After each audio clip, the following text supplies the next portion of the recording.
Hello, this is a guy who likes fanfiction and is too lazy to read, so here is Not Sick in audio form. Check the description for the links to the author.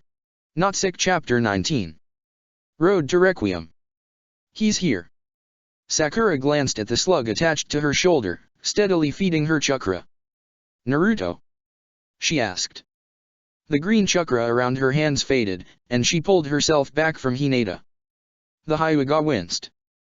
Niji, leaning against a nearby doorframe and watching carefully, narrowed his eyes slightly at the sight. His Byakugan was straining. The rookies had relocated to the inside of one of the buildings lining the street, away from the freezing rain. They were all there, huddled together in the same room, with the exception of Shino and Lee, who had taken it upon themselves to check the rest of the building for any surprises.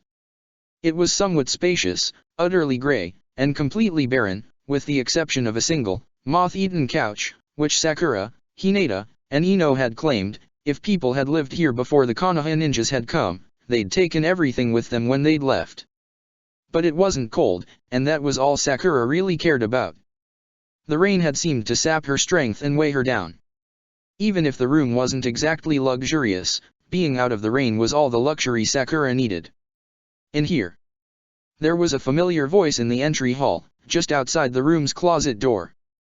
Ah, you're right. I can dash. The wooden door slowly swung open, and a blonde peeked his head through, looking around with curious eyes. Sai, standing next to the door, pulled a kunai up to his throat.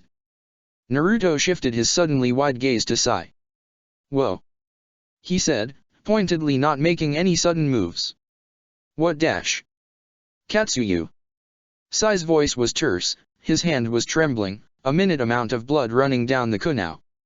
Sakura had been able to heal the cuts there, but low on chakra and time, they had reopened under stress. Show her. What, you think I'm a hench or something? Naruto snorted. Get real. Pain doesn't use that kinda stuff. He took note of Sai's face, paler than normal, and looked down at his hand. Naruto's eyes somehow got wider. Geez, Sai. He said, his voice raising itself a little. You're bleeding. What the hell are you doing?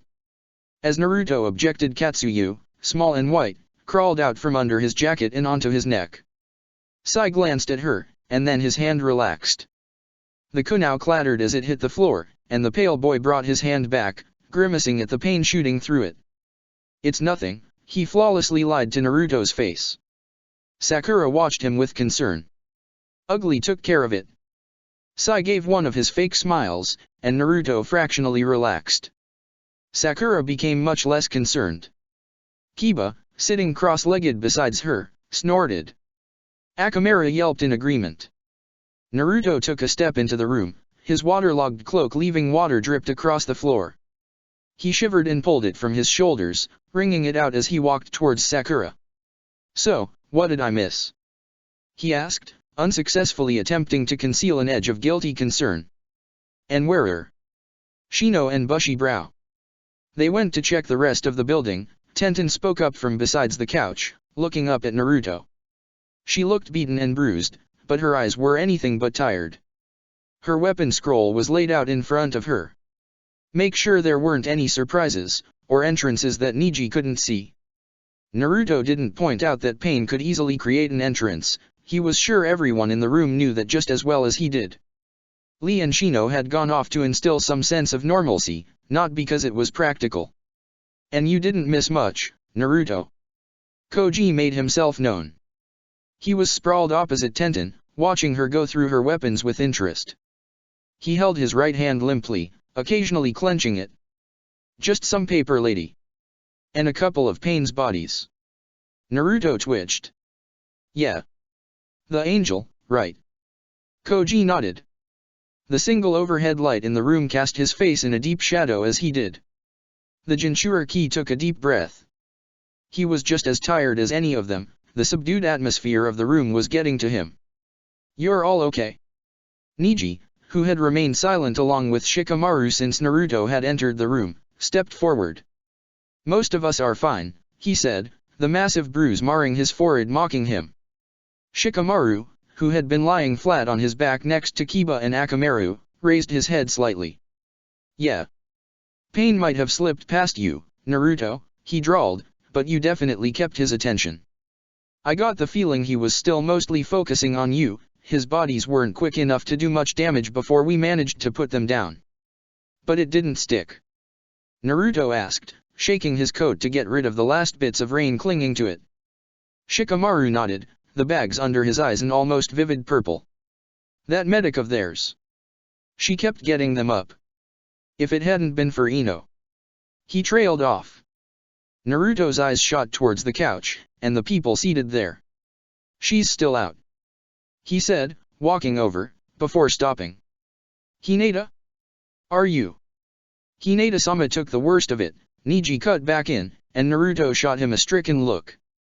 The Hyuga's mouth was a severe line. Naruto couldn't tell if it was a disapproving look aimed at him, or Neji himself.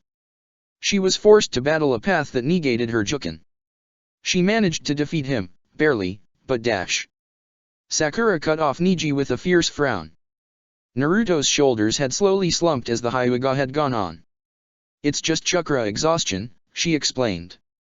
Naruto turned to her, already starting to hide his concern.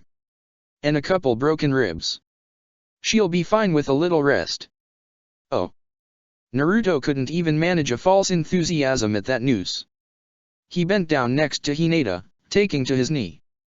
Hinata? Are you dash? I'm fine, Naruto, she said quietly. Her eyes closed. Just tired. A minute smile crept across her face. But I'm glad you're here. Naruto blushed. It was slight, but definitely there. Heh. He rubbed the back of his head. I'm glad too. Pain's not someone to mess with, huh? Hinata nodded, her exhaustion obvious, and Naruto's grin faded away once more. He hesitated, before looking down at the cloak in his hands. It was still a bit damp, but no more than anything else in the room. The blonde stood up, and whipped the cloth around. It settled over Hinata. She stilled for a moment, startled, and then relaxed, reaching out weakly and drawing it around her. Naruto watched for a moment, nodded, and then turned to Sakura. I messed up, he said flatly. What do you mean? Sakura asked, startled.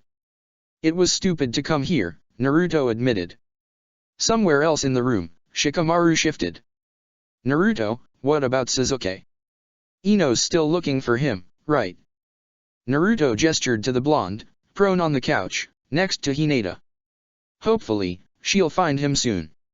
She's already figured out where Pain is. So. Shikamaru stood up. So. Naruto sighed. I'll go after Pain, he declared. Alone this time. You guys all get out of here. Use Katsuyu to get in touch with Pervy Sage and Baa-chan. They'll be mad as hell, but they can make sure you guys'll be alright. There was a gray silence. Kiba frowned. Dumbass, he growled. Naruto slowly turned to look at him. Kiba dash. We already did this, you moron. The Inuzuka declared. Hell, I bet you've done this a couple times now, the way you carry on. Always trying to be the first to die. Well, we're not just gonna ditch you cause dash. We have already done this. Naruto shouted, and Kiba snarled in annoyance, stepping forward. We did this the first time we met Pain. And?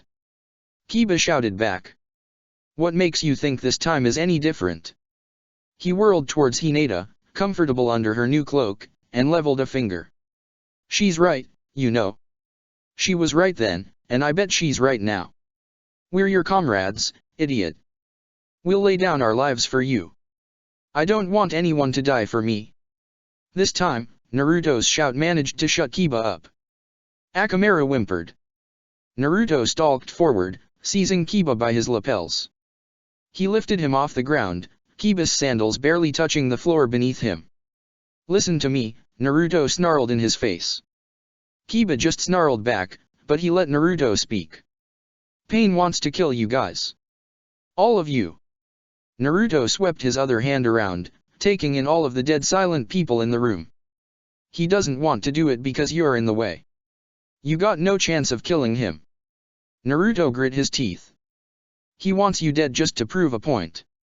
He wants you all dead because he's positive it will make me just like him. Naruto shook Kiba. I don't care if he's right or not. His eyes were watering. I don't know if he's really that hurt, that he believes that shit, or if he's just crazy. All I know is that if you stay here, you're going to die. I can't protect you all. Who says we need dash? Kiba started. Kiba. Kiba jerked his head towards one of the unoccupied doorways. Shino and Lee stood there, their green adding a hint of color to the room. They had been drawn by the yelling. He's right about one thing, Shino continued, stepping forward. We cannot hope to defeat Pain. If he continues to hound us, we will surely all die. The only reason he hasn't returned is because Ino has reduced his capability to fight. Naruto breathed out, and dropped Kiba, turning to the Abarame. You get it, right Shino? He said. I can't let you guys die. If that happens. He paused, then shook his head violently, lowering it. When it came back up again, there were open tears in his eyes. All of you. He whispered, his voice hoarse. He looked around, taking in everyone in the room. Koji. Shikamaru. Kiba. Lee, Sakura, Tenten, Ino, Neji, Shino. Naruto took a shaky breath. Hinata. He spread his arms. Everyone was staring at him now. Sakura's mouth had dropped open. All of you are my friends, Naruto declared, baring his teeth. He remembered a distant pain, his whole body broken and aching, crawling forward on his chin, tears streaming from his face. And a long time ago. I swore I'd never let my friends go. That I'd never let anyone hurt them. You. His eyes narrowed. And I never go back on my word. He breathed out, trembling. That's why you have to leave. I don't. I can't break my promise. You are a selfish fool. Naruto spun around just in time for Neji to slap him. The Uzumaki stumbled backwards, his hand instinctively coming up to his cheek. Hey, Neji dash. Tenten jumped up, and Lee opened his mouth. Neji's raised palm stopped the both of them in their tracks. He stared Naruto down, uncaring of the teen's tears. Don't speak such nonsense, Neji continued. He took a step forward, and Naruto winced. It's not dash. Liar, Neji declared. You're afraid that we'll die, but you're too obsessed with yourself to see that we aren't. He continued forward, and Naruto backed up. You wish to render everything we have done, everything we have sacrificed, all the pain Hinata-sama has endured. Naruto flinched, and Neji hammered home the final word. Meaningless, the Hyuga hissed. Are you really so blind that you would throw that all away, just to ensure that you wouldn't suffer a guilty conscience? He snarled. Wake up. This is reality, not some dream. Shinobi die, it is what we are born to do. Fearing that dash. I'm going to change that. Naruto burst out, his fists clenching. I don't want this to be that world anymore. You'll change it because you're afraid? Neji asked, his face twisting in disgust. I'll change it because it's right. Naruto declared. Neji blinked. I'll change it because people shouldn't live in fear that someone stronger than them will kill all their friends just to prove a point. I'll change it so the world isn't the kind of place where people like Sasuke's brother or your dad don't have to give up everything, just to save one person. Neji rocked back, and this time Naruto was the one staring him down. And I'll do this or die trying, but I'm not going to let my friends be the ones to die in my place. He shouted. What's the point of making a new world if none of you live to see it? Naruto's question echoed through the dead building, pressing his friends into a deep silence. The Uzumaki took a deep breath. Anyone got anything else to say? Cause dash. He paused, his eyes widening. Everyone in the room stared at him. It looked like he was listening to something only he could hear. Oh shit. Naruto? Sakura asked, alarmed. She stepped forward. Naruto cursed again. My clone. He got my clone. But dash. He spun towards her. I killed her.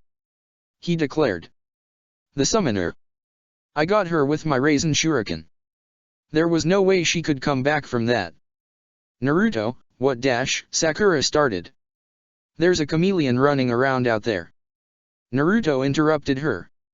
It just took out one of my clones. Now, damn it, now Pain's gonna be back up. He didn't get far enough. He snarled. But I got the pain that summons animals. So. He turned to the rest of the people in the room, frustration boiling off of him. How the hell are there summons? Ino's feet melted. She toppled, hitting the surface of the endless ocean. It scalded away her skin, exposing blood-red muscles and boiling fat. Her hands desperately pushed at the water, trying to get her back to her lost feet. They slipped beneath the boiling liquid, and the rest of her followed. Suspended in an acidic limbo, Ino screamed. This was inevitable. Ino thrashed, the divine voice bursting her organs. The ocean was turning red. As soon as you had the audacity to invade this place, Pain continued, the ocean pressing down on Ino, crushing her pulped, melted body into a huddled ball of savaged meat, you doomed yourself to this fate. The ocean flash froze, turning to ice and preserving the smashed, fleshy remains of the Mind Walker in an infinite, subtly distorted plane. A Rinnegan, vibrant and false, slid into existence, looking down from the warped reflection that was the sky. Tell me, Ino Yamanaka. There was a dreadful finality to the hinted question. Was this what you wanted? The ocean shattered. Ino, her body whole again, leapt from the red ice, winging into the sky. The Rinnegan pulled back, flashing in shock. Yes, the blonde hissed, hooking her hand into one of the eyes ringed. Clever, but pointless, the eye wrung. You'll never. Don't you ever shut up. Ino growled, and then she pulled. The ring she was grasping spooled out, unwinding into her hand. The ocean vanished, along with its mockery of a sky. The bloody ice vanished. The Rinnegan vanished. Ino vanished. Hey Nagato, careful. You might burn yourself if you don't do the signs right. A tall man, his red hair soaked and familiar, stood with his arms crossed, ignoring the rain filling his long white hair. He'll be fine, sensei. A boy with orange hair. The same hair as Pain. Right, Nagato. The boy's name branded itself in Ino's mind. Yahiko. I will be god of a new world. Determined grin. Shining teeth. He looked a bit like Naruto. A sober, blue-haired girl. The angel who had nearly murdered Hinata. The pillar dash. Ino shuddered. Existence flickered on for a moment, before she plunged back, away from it. The images came faster. I couldn't do it, Conan too far dash. I have, a plan. A balcony. It was the village hidden in the rain, but the rain had ceased. Impossible. Thousands of paper cranes. I may have to push myself dash. He's in the village. And someone else. One of Sensei's teammates dash. Orochimaru. A man with glasses. Kabuto, how? A forbidden technique. Something like Pain's own. Animated corpses. An explosion. Flashes in the night. The rain outlining three figures. Ino snapped into focus. Sasuke, tall and torn, blood dripping from one of his hands. A silent purple guardian stood around him, death mask leering. A man and a woman, their faces cracked and pale, watching him carefully. The woman was grinning, and the man was standing stoic, his arms crossed. Crimson Sharingan gleamed in all their eyes, 6 points of red light in the Omegaku abyss. Oh my god. Enough. Ino shuddered, the voice tearing her back into being. She shot from the sky. The ocean had returned, no longer frozen. She struck the water, skipping along it like a stone. You want to stay in here? Now, Pain didn't sound arrogant. Now, he just sounded angry. She had transgressed.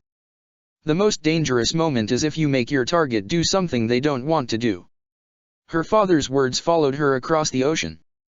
Reveal a secret, or kill a comrade, or even say something they normally wouldn't. At that point, the mind will buck. Unless you keep a tight hold, you'll be expelled. She hadn't kept hold. Pain was pushing her out.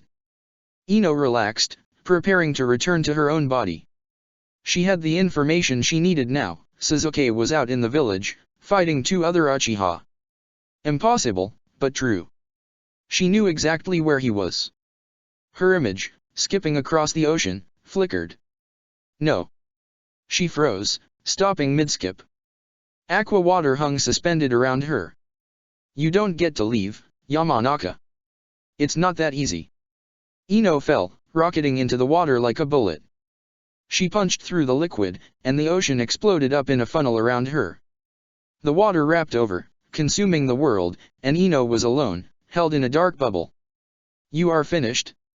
The bubble rushed downward, and then pressed in on her, sinking into her skin. Black spiraled everywhere. Ino opened her eyes. Truly opened them. She was seeing once more. She wasn't with her friends. The Rinnegan stared back at her. This time, it was real. She could feel rain on her shoulders. Real, pounding, freezing cold rain. Both of her arms were restrained, pulled uncomfortably behind her. Pain stared at her, his face twisted in anger. Now, he said, a black rod sliding from his arm and falling into his hand. I think we've had enough of this game, Yamanaka. Wouldn't you agree? Ino's eyes went wide. She struggled, but the hands holding her in place didn't shift. Where was she? How could this? She looked down. Down at the Akatsuki cloak she was wearing. Oh, that bastard. He'd shoved her into one of his paths. He was holding her there, within one of his bodies, his mind pressing down on her. And while she was here, anything done to you will follow you back. Chakra feedback is dangerous, you know.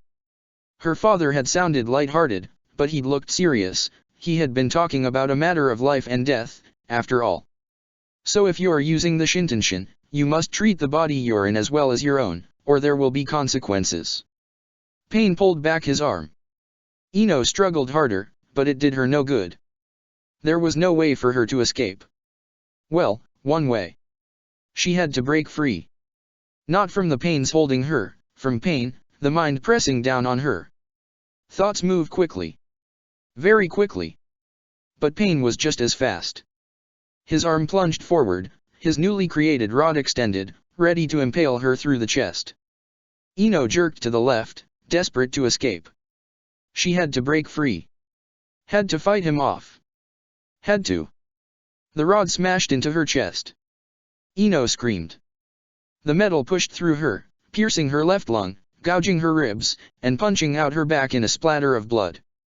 It hurt like nothing else in the world, like cold fire impaling her, racing along her veins and filling her with spiked ice. She pushed, the pain fueling her. Pain's grip on her wavered. The world darkened. The man with ringed eyes slowly withdrew the rod. The feeling of it scraping against her bones was excruciating. Ino wavered, on the verge of passing out. Not here. She bit her lip. Cold, thick blood sprung, only running because of the rain pounding against it. Not now. She flared her chakra one last time, and as pain finally withdrew the pole from her chest, broke his hold. Brave, the man said. Ino fled, slipping away, the world darkening around her. But you and your friends are already dead. Ino coughed, blood splashing across her chest. She heard a distinctly Hinata-like meep just past her legs. She was laid out on a couch. The entire room started, all jerking towards the blonde. And then, Ino. She heard the scream, and turned her head towards it. Even the subtle movement was agony. Sakura was there, all of the rookies were there. The medic rushed forward, her hands already gleaming with green chakra. Sakura. Ino hacked up more blood. Act dash. Don't move. The medic ordered. Her hands descended, scanning for damage. What happened? He stabbed me. Ino pushed the words out, it felt like they were stuck in her throat, catching on painful spurs. He pinned me in one of his bodies. My lung dash. She wheezed again, and there was a moment of furious silence as all of the Konoha ninja took in what pain had done to her. Koji stood up, a murderous look darkening his face. Shikamaru echoed it, pushing himself away from the wall. Naruto. Ino muttered, turning to stare at him. Sakura shot her an admonishing look, but didn't interrupt. Naruto, you're here. Sasuke dash. What? Naruto asked, rushing forward. He dropped to one knee. Are you okay? Did you see him? He demanded. Ino nodded. He's out there, she said, with less effort than before. She could already feel her lung inflating. Sakura had sealed it up, though blood still poured freely from the hole in her chest and back. He's fighting. Pain. No. Ino shook her head. She could taste the blood in her mouth, coppery and thick. She spat at Naruto's feet, not caring. She needed that taste out of her mouth. I don't know who he was fighting, she went on. I didn't recognize them. Two people, a man and a woman. She took a deep breath that cut itself off before its completion. They both had the Sharingan. Naruto's face twisted in confusion. Impossible. Shikamaru spoke up. He and Koji had both drawn closer, hovering around her in concern. There aren't any Uchiha left besides Sasuke, Madara, and Itachi. If they weren't any of them dash. I know. Ino took a fuller breath. The pain was fading. What I saw. They were Uchiha. The Nara mold that, falling silent. Sakura spoke up to fill the gap he'd left. Your lung is fine, she said, relieved. The exit wound is a little tricky, but it's clean. If you try to fight with it though, there's no way it won't collapse again. Ino levered herself up, and everyone backed away. She took another breath, ignoring the lance of pain in her chest. Thanks, Forid, she almost chuckled, the thrill of the close call washing over her. Without you. It's what I'm here for, Sakura smiled. Enough. Shino cut in, his voice flat and grim. He stepped forward, commanding the attention of the room. We have to move, immediately. He looked at Ino. Sasuke is fending for himself. His brow furrowed. And, did you locate the true pain? She nodded, and the Abarame immediately turned to the rest of the rookies. Then we need to decide now, whether to retreat or press the advantage. Why? Because we know Pain's location. If we attack him, we could end this all now. But we are injured and low on chakra, it would be more tactically sound to retreat and call for reinforcements. You guys get out of here. Naruto stood up. I'll go after Pain and keep him occupied. You'd be captured, Neji pointed out. Then you'll just have to rescue me, huh? Just make sure you bring along some serious help. Naruto said, a bit of his distinctive grin creeping onto his face. I'll go see if I can find Sasuke. If he really is fighting two Uchiha, I bet he's making a lot of noise. The two of us can probably dash. Neji jerked his head up, his mouth dropping slightly open, and Naruto paused. Hinata blinked, and activated her Byakugan alongside her cousin. The Hyuga's eyes widened. Scatter! Both of them shouted, and each and every one of the ninja in the room hurled themselves away from the center of it. They barely made it. There was a concussive boom, and the middle of the ceiling exploded downward, as if a huge weight had been laid upon it.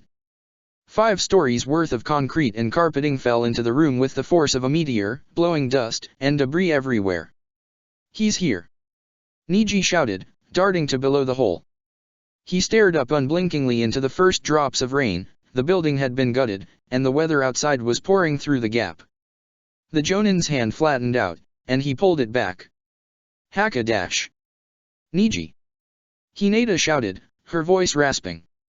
Don't dash! Something came down through the hole, moving so quickly that to Ino it was nothing more than a black and red blur. Neji attempted to complete the Hakakisho, doubtlessly hoping the vacuum palm would blow the blur away. He wasn't fast enough. The human path, the same body Ino had been trapped in, hit Neji like a god-thrown spear. Leading with one of his dreadful black rods, the man punched his weapon through Neji's outstretched palm, piercing it in an explosion of blood. Neji screamed, a low and shocked sound, before the path completed the stab and buried the rod deep in the Hyuga's shoulder, pinning Neji's hand there like a grotesque butterfly. The path and the Hyuga both fell, Niji's back hitting the ground as his scream continued. And then the human path was crouched over the crippled Jonin, staring at the rest of the rookies. Niji, his right arm pulled up at an awkward angle and his hand stuck to its corresponding shoulder, kicked at the path from the ground. The path blocked it casually, but the other Konohanin didn't give him the opportunity to do much more. Tenten and Lee both attacked simultaneously. Lee was snarling, his normally jovial features turned enraged. The human path dodged Lee's series of roundhouse kicks, before Tenten hurled several kunao, each trailing a line of spiked chains. The path couldn't dodge the both of them at the same time. The chains wrapped around him, pinning his arms at his sides, and the spikes dug into his flesh, securing them there. Then Tenten pulled, and the man came apart like wet tissue paper. Niji dash. The kunoichi growled, stalking forward even as the slurry that had once been the human path crumpled. Ino blinked. The whole thing had taken barely a moment. As Tenten moved towards her crippled teammate, something else came down through the hole. The Deva path hit the concrete and crumpled it, coming to rest on a single knee just a couple feet from Niji. Everyone in the room froze. Naruto stepped forward. Pain. He shook his head. Nagato, don't dash. I've had enough, Naruto, the man said with a dreadful finality, rising to his feet. There's nothing more for us to talk about. The man's arms came up, his body forming a cross. There was no shout, or visible signal. Pushed by the same gut feeling, every single capable ninja in the room charged at Pain. There was no plan of attack besides putting him down as quickly as possible. Too slow. Far too slow. Shinra. Ino, still on the couch, turned over and interceded her body between the still prone Hinata and Pain. Tensei. The room exploded. Idiot, Jiraiya spat, crushing the blonde boy's neck with his single hand. Naruto choked, watching his sensei with betrayed eyes. I'm the only one who proofreads my novels. The Sunin declared, turning and slamming the copy into the dirt. And if you were really my apprentice, you'd know that. If you're going to mimic someone, at least do some research first. The blonde thrashed, his throat gone. Slowly, his skin went pale, a ghastly, inhuman white. His clothes and hair followed, until he was just a white lump, wholly failing to imitate a human being. Zetsu. Jiraiya breathed out. He stared at the corpse for a moment, just as still, before turning to two of the masked men watching him. Go to the hospital, he ordered. To Sasuke Uchiha's room. Don't trust the people there. If they resist, try not to kill them. Bring them here, I need to ask them something. The Umbu bowed and rushed off, and Jiraiya turned back to the body. He crouched, turning it over and beholding its flat yellow eye. Jiraiya. A familiar voice washed over him. Normally, it would have calmed him, but now it just made the anxiety twisting in his stomach worse.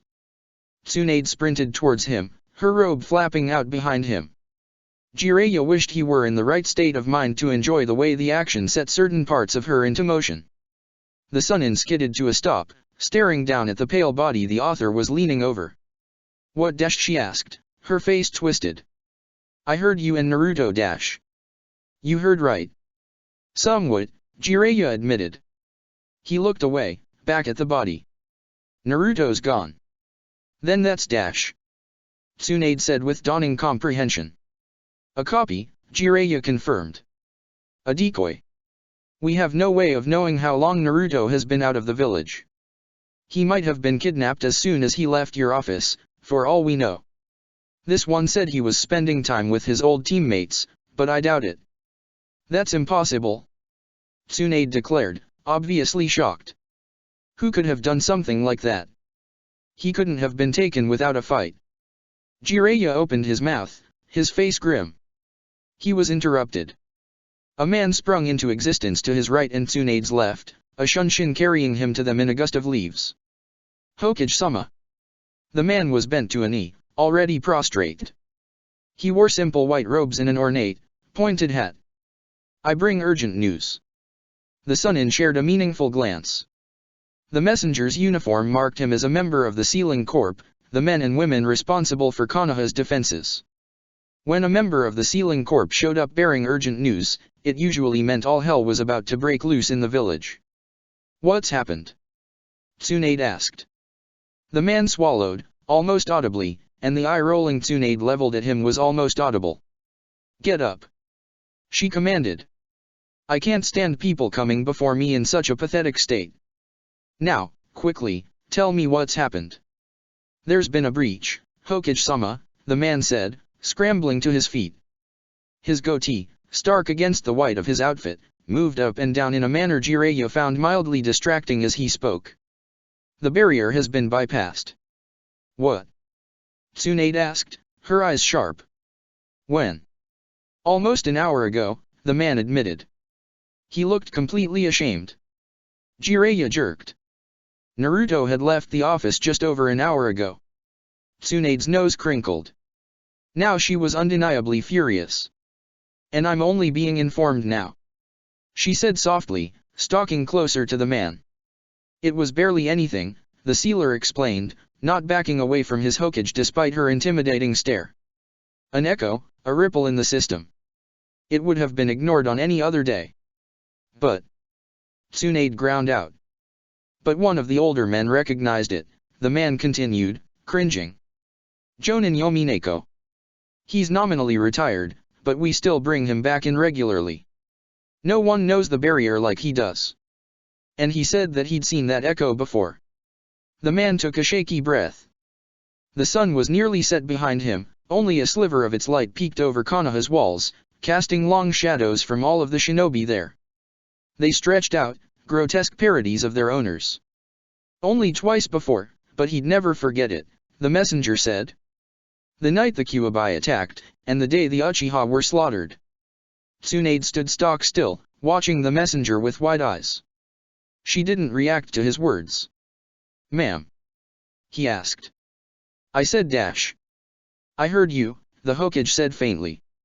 She turned to Jiraiya, ignoring the man in white. "Madara," the sage said grimly. "Madara," Tsunade agreed.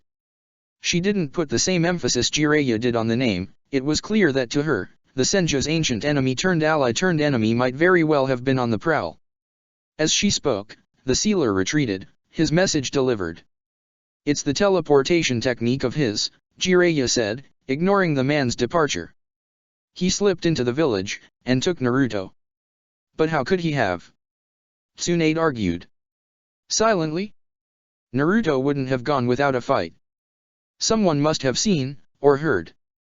Someone should have raised the alarm." "I have a theory about that," Jiraiya said, his voice hard. "Oh?" Tsunade asked. As if on cue, two familiar masked faces reappeared. The Umbu Jiraiya had sent off had returned. With company.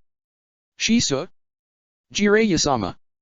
Sakura Haruno looked between the two of them, cartoonishly alarmed. "What's going on?" Sasuke Uchiha remained silent and surly, the bandages wrapped around his eyes dark in the fading light. "Jiraiya," Tsunade said. "You had them brought here." "I had these two brought here," Jiraiya said, stalking forward. He turned to the cage. "What I'm not sure of is if I had Sasuke Uchiha and Sakura Haruno brought here." "What? What are you?" Tsunade looked at the pale body Jiraiya had left behind, and the realization suddenly dawned on her. Sakura followed her gaze, and shock flashed over her face. "Jiraiya-sama?" she asked, looking back at the approaching Sunin. The Umbu holding her arm tightened his grip. "What the hell is that?" "You don't know?" Jiraiya said. "I could have sworn it was your comrade." Sakura stiffened. "What?" she said. She began struggling with the Umbu. "Are you crazy? That thing's not even human." "Shiso, are you just going to let him dash?" "Sakura." The girl stilled, staring at the Hokage. Tsunade's lips thinned. "How many fish did you kill when I first started your training?" "Tsunade-sama." The girl pursed her lips. "How am I supposed to remember something like that?" "It was only a couple dash." Tsunade seized the girl by the throat and lifted her into the air, tearing her from the Umbu's grasp. The man didn't resist. "Where is she?" the Hokage demanded, shaking the impostor. Sakura choked, kicking futilely and clawing at Tsunade's hand. She didn't kill a single one, Tsunade said, openly furious. Where is Sakura Haruno? Sakura paused. Slowly, her mouth slid open, revealing tombstone teeth. The smile, malicious and clearly not human, gave Tsunade pause. Not a single one, huh? Sakura's tone shifted higher, into something nearly whiny. It slipped from her throat like an eel. The smile was still growing, stretching across half her face. She's really talented. Natsuzuke shifted. The Umbu behind him drew a kunao and laid it against his neck in a single motion too fast to see, and the impostor froze. Where? Tsunade squeezed, but the smile didn't vanish. It's too late. Not Sakura laughed, and a chill ran down Tsunade's spine. They're both long gone. If only you all had been a little faster. Gone where? Jiraiya spoke up. Why should I tell you? Not Sakura whined, shifting in Tsunade's grip. You're not exactly being gracious hosts dash. Tsunade squeezed, and the girl's head popped off. Pale liquor with the consistency of milk flowed from the stump, and both the body and the head crashed to the ground a moment later, undergoing the same color shift that not Naruto had. Eventually, it too became a disgusting mass of white flesh. Tsunade turned to Natsuzuke. And you? She huffed. The thing didn't answer for a moment. Then, it shrugged. You won't be able to do anything. It spoke in the same voice that not Sakura had. Pain will already have taken care of him. Tsunade blinked. Behind her, Jiraiya cursed viciously. He kidnapped him, didn't he? The Hokage said.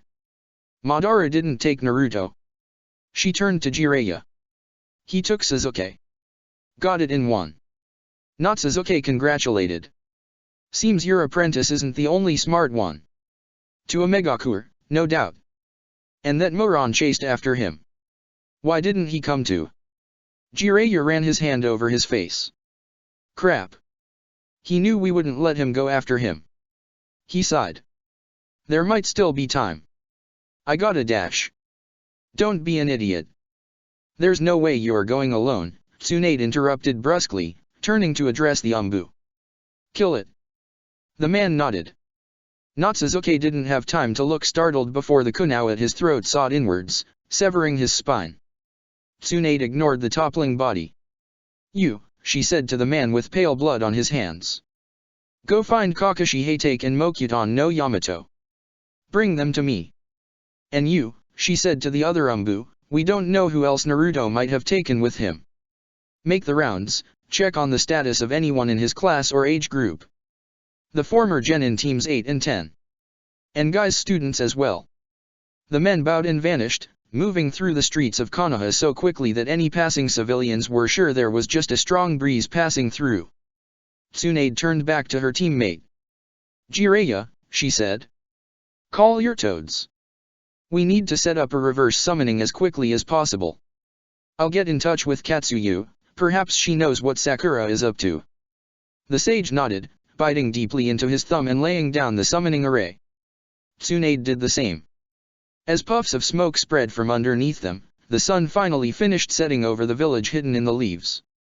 The Shinra Tensei shattered the building like a dropped egg, and flattened the Konoha shinobi like a particularly angry hurricane. Rain for dozens of meters around froze, before scattering away from the blast, creating a surreal horizontal shower. The world became sound in fury, and the rookies flew. Some of them were lucky. Kiba and Akamaru, Koji, Shikamaru, and Tenten were all merely struck head-on by godly wrath. They joined the wave of rubble that had become the building, sailing out in a Megakure's night, and after a period of weightless confusion, hit the ground. Tenten rolled, coming to her feet, while everyone else slid across the concrete, leaving narrow channels in the cold ground. Koji was instantly knocked cold, sliding bonelessly and coming to a stop at the base of a support beam several blocks away. Shikamaru ended up next to him, 2 of his ribs smashed and the world reduced to hazy pain. Kiba and Akamaru struck a different support beam on their way out, crushing it with the impact of their bodies, and flopped to the ground much closer than Shikamaru or Koji had, completely insensible. Tenten, who despite regaining her feet had kept flying backwards due to the ludicrous amount of residual energy the Shinra Tensei had given her, pulled a sword from her back and slammed it into the ground, attempting to bring herself to a halt. The blade stuck, but the sudden stop jerked her hands off of it and she fell backwards, slamming her head into the ground and shattering a decent amount of concrete. She rolled to the side clutching her head, bleeding heavily from the scalp, and trying and failing to shake off the hit, but was unable to get back to her feet once more. Sakura, who had been in the middle of a leaping punch, was sent high into the air, emerging from the shattering building like a particularly pink skyward missile. She tumbled end over end, before finally hitting the 5th floor of the closest standing building, a disused apartment block. The medic crashed through a concrete wall and tumbled across a living room floor until she dented another. She came to a stop, leaning against the wall, almost looking like she were taking a nap, before she slid down and slumped to the side, blood leaking from her mouth. Sai was instantly stunned by a stray piece of concrete sent flying by the Shinra Tensei that slammed into his face, breaking his nose and forcibly hurling him from the waking world. His insensible body flopped through the air, and his ungraceful landing, while luckily avoiding any real hazards, left him bruised and battered, breaking his left hand. His notebook slipped from his open bag, lying in a puddle on the ground next to him. Rock Lee took the wave of gravity head-on, straining against it for a moment before violently being flung straight back, as if someone had pulled a long and tense rope attached to his spine. He destroyed 3 walls, one of which was wooden, before embedding himself in a 4th, his body making a clear outline of its stretched frame in the rock-hard material. He slumped from the indentation to his knees, on the edge of keeling over. Then he took a deep breath. Niji, his hand still pinned to his shoulder, went flying through the air like a broken windmill, whirling end over end. He landed well, before the agony in his right arm struck him and he fell to the ground, writhing and biting back a hiss of pain. His Byakugan instinctually remained active. Ino and Hinata went together, the blonde shielding the injured Hyuga. They both crashed through a single wall into an abandoned diner, shattering a table. Ino took the brunt of the impact, and she made a horrible, racking sound, somewhere between a cough and a scream, as she felt her injured lung deflate again, and her damaged ribs snap. She rolled back from Hinata, convulsing, as the Hyuga feebly tried to rise. Her chakra was still almost completely depleted. Shino had the worst of it. The Abarame didn't bounce off of anything on his way out of the erupting building, and his tumbling over the ground, desperately trying to gain a foothold, didn't steal much, if any, momentum from him. Which meant that when he struck the support beam and rebar-filled fragment of another building, destroyed by Konan seemingly years ago, he struck it with almost all of the force the Shinra Tensei had imparted on him. The concrete shattered, but the 2 rebar bars that punched through Shino's gut and left shoulder did not. The Abarame hung against what remained of the fragment, standing impaled and unable to fall like some sort of horrible scarecrow. Kakaicha flooded from his wounds, trying to stem the bleeding with their own body mass. He was unable to pull himself free, his muscles tearing and more blood flowing at the slightest movement. Shino didn't make a sound, even as he continued his fruitless struggle to get back to his team, and his friends. Naruto took the Shinra Tensei just like his comrades had, the hastily made clone at his side popping in the attack. He began to fly backwards, and then froze. The blonde stared at his foot, and the hand wrapped around it, in complete disbelief, before shifting his gaze to the pitiless ringed gaze of the man who had seized him. Pain had nearly outran his own jutsu, just to grab him. Unnoticed by both Naruto and Pain, Naruto's necklace, an old gift from his Hokage, ripped itself from his neck and soared away. The Shinra Tensei carried it rather far, it skidded to rest next to Ino as she shifted in agony, moaning. One of her hands slapped down on it, and the Yamanakas paused for a moment, not understanding what she was touching. It was cool to the touch, not cold like everything else. Almost soothing. 30 meters away, the Deva path twisted, ripping Naruto from the force that compelled him backwards, and slammed him into the ground as hard as he could. The Jinchuriki choked, concrete erupting around him from the strike. His vision blurred, but not so much that he couldn't see the Akatsuki's leader strike like a peeved snake, black rods springing from his hands. Naruto rolled, tucking in his arms and choking on air. The first rod missed him and buried itself up to Pain's hand in the ground, but the second caught the teen on the right forearm and slammed him to a halt. Naruto barely had time to scream in pain before the Deva Path jammed another rod through his left hand and pinned it to the ground. Pain went to work as Naruto futilely kicked at him, darting about and stabbing down more and more of his black rods. One went through Naruto's right hand, securing his arm, and another through his thigh. A moment later, Pain was finished. Naruto lay writhing, crucified on the ground, his limbs pinned. Pain stood over him, glaring down. The whole thing, from the first Shinra Tensei to Naruto's crucifixion, had taken less than 2 seconds. Now, the Akatsuki's leader said, almost whispering, "For your friends." He raised his arms again. There was a 3-second pause as his jutsu recharged, a pause filled with nothing but the sound of the rain, Naruto's struggling, and the distant groans of several of the Konoha ninja. The 4 paths of pain remaining appeared next to him, Shunshin's bring them into place to complete the formation. The animal path was there as well. Apparently, the Raisin Shuriken had not been enough to put her down for good. The Naruto path bent down, taking in the remains of the human path with a grim look. Bansho Tenin, Pain intoned. The rookies began to drag themselves towards him, against their will. Shino groaned as he started to pull away from the rebar impelling him. Sakura drew dangerously close to a 5-story drop. The rest of the Konoha ninja, the ones who were conscious at least, just found themselves being inexorably dragged closer to the man who had just decimated them.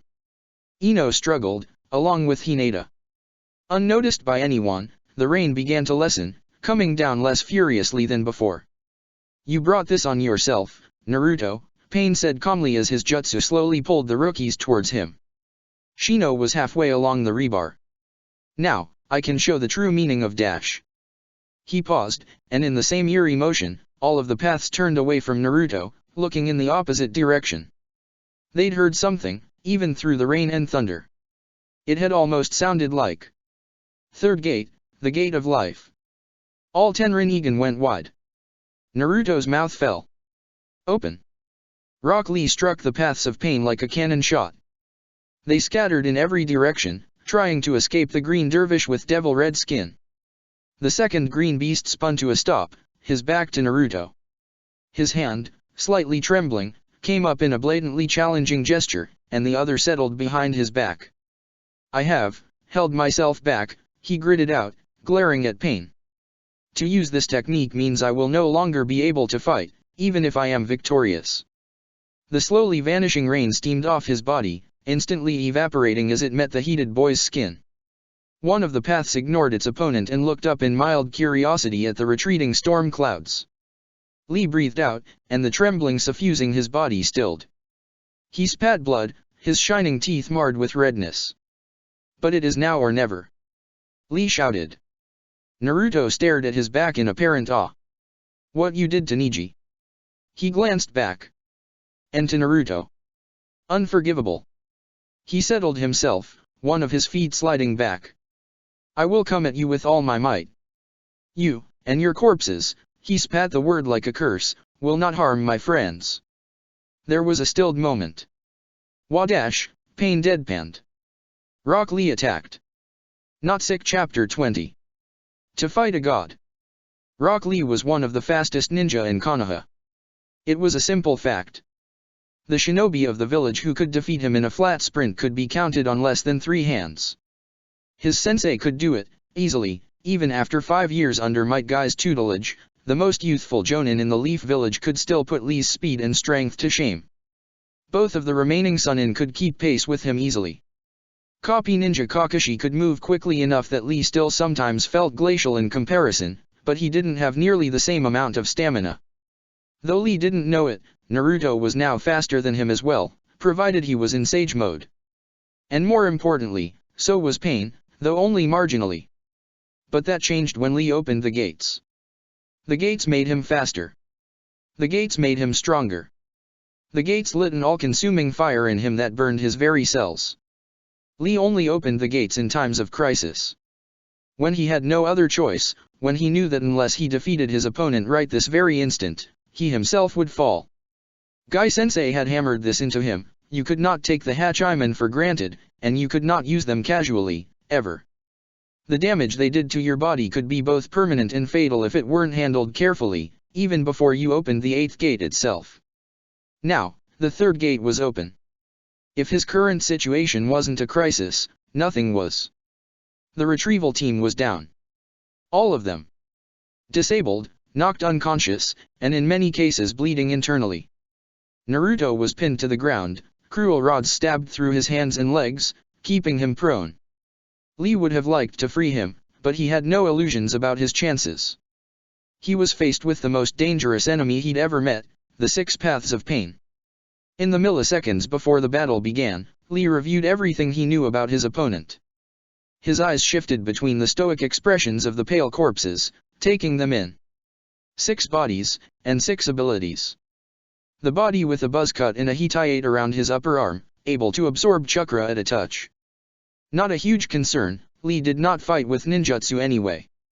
But if the man were able to get a solid grip on him, then he'd be able to drain Lee of his chakra, as had happened to Hinata. That couldn't be allowed to happen. The body without an inch of hair on it, Pain's Taijutsu specialist. Lee did not know its power, but it wasn't a ranged jutsu, a transformation, or a specific technique. The body had used none of those. Thus, it probably also had a touch-based technique, which it had been unable to use. Lee resolved to stay out of its grasp as well.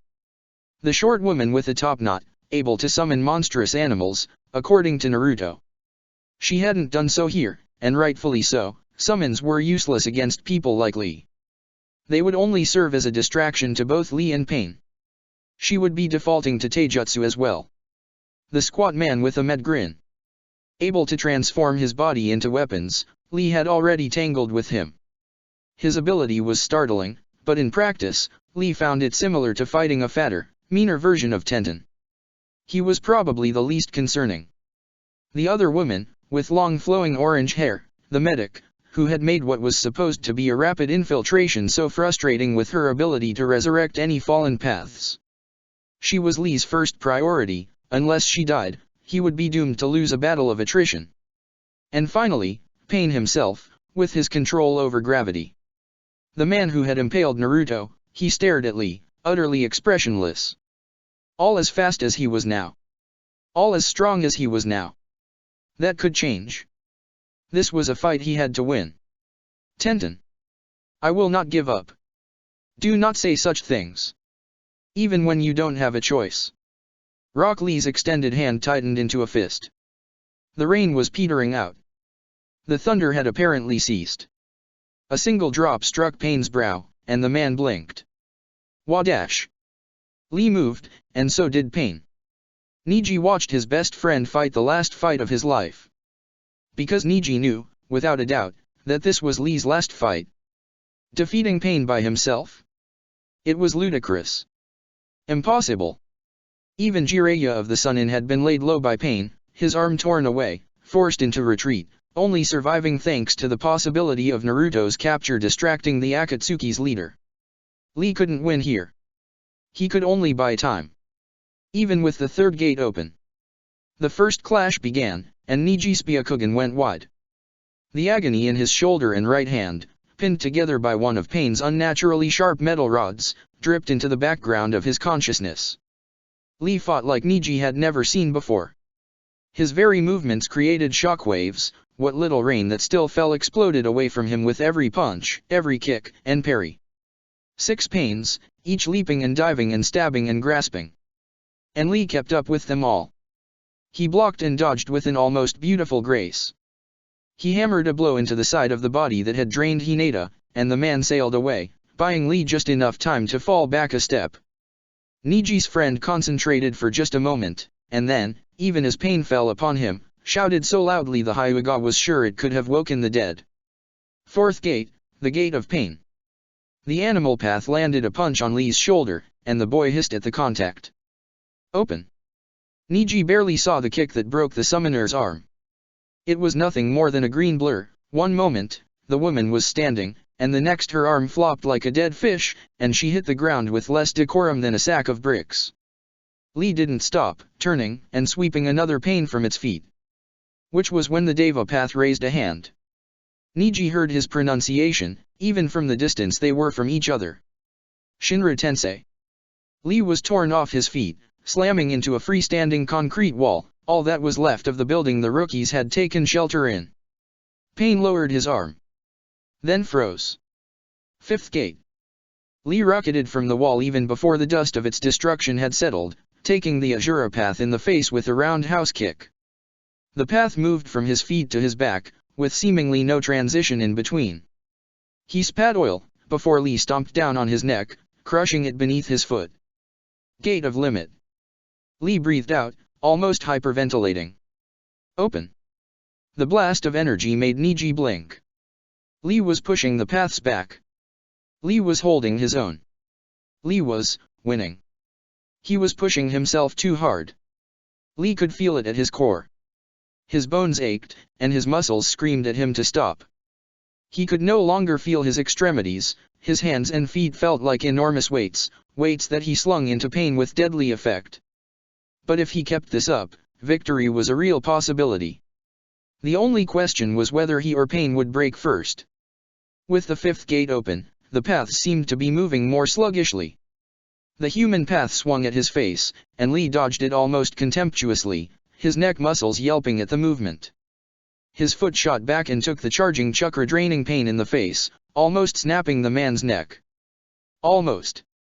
This wasn't enough. Not nearly enough.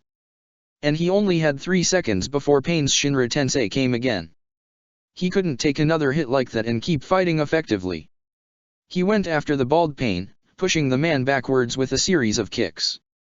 His legs burned in agony, but Lee refused to let up his pace. He threw 20 kicks in the first second. 3 of them landed, sending the body reeling. But before Lee could move forward to capitalize on the advantage, the Azura path came for him again, its neck miraculously healed. It had 6 arms and 2 heads. On any other day, this would have been greatly disconcerting to Lee. Now, all he saw was vectors of attack. For 2 seconds, they brawled, the path's hands lancing out with black spears and spiked chains and all manner of deadly weapons. Lee dodged and parried and struck, giving as many blows as Payne threw out. 1 2 3 4 5 6 7 8 9 10 11 12 13 14 15 16 17 18 19 20 20 on 20 23. The abomination overreached, and Lee punched it in the face. It was less of a punch, and more of a sonic boom. Lee's arm extended, the fifth gate driving it with every ounce of force his body could muster. From wind-up to extension, the blow took less than 5 milliseconds. Then Lee pulled back, and punched the path's other face as well. 2 sonic booms echoed through Omegakure's streets. If it weren't for their chakra enhancement, Lee's eardrums would have burst. Both of the Azura path's necks broke, visible seams cracking, and grisly fluid poured from them. Shinra dash. The pronunciation came. The air rippled. Lee threw himself to the side, kicking the Azura path's broken body away at the same time. Tensei. Gravity rushed towards him, ready to crush Lee in its merciless embrace. It took him by the feet and flung him backwards, dizzily spinning. He managed to catch himself before he smashed into anything, landing on his feet and turning the spinning momentum into a long-legged sprint that circled him around the paths, kicking up dust and blurring the world into a speed-streaked smudge. A partial dodge. Not good enough. He needed to go faster. And, he reflected as he watched the long-haired woman move towards the body whose necks he'd just broken, he needed to take out the medic immediately.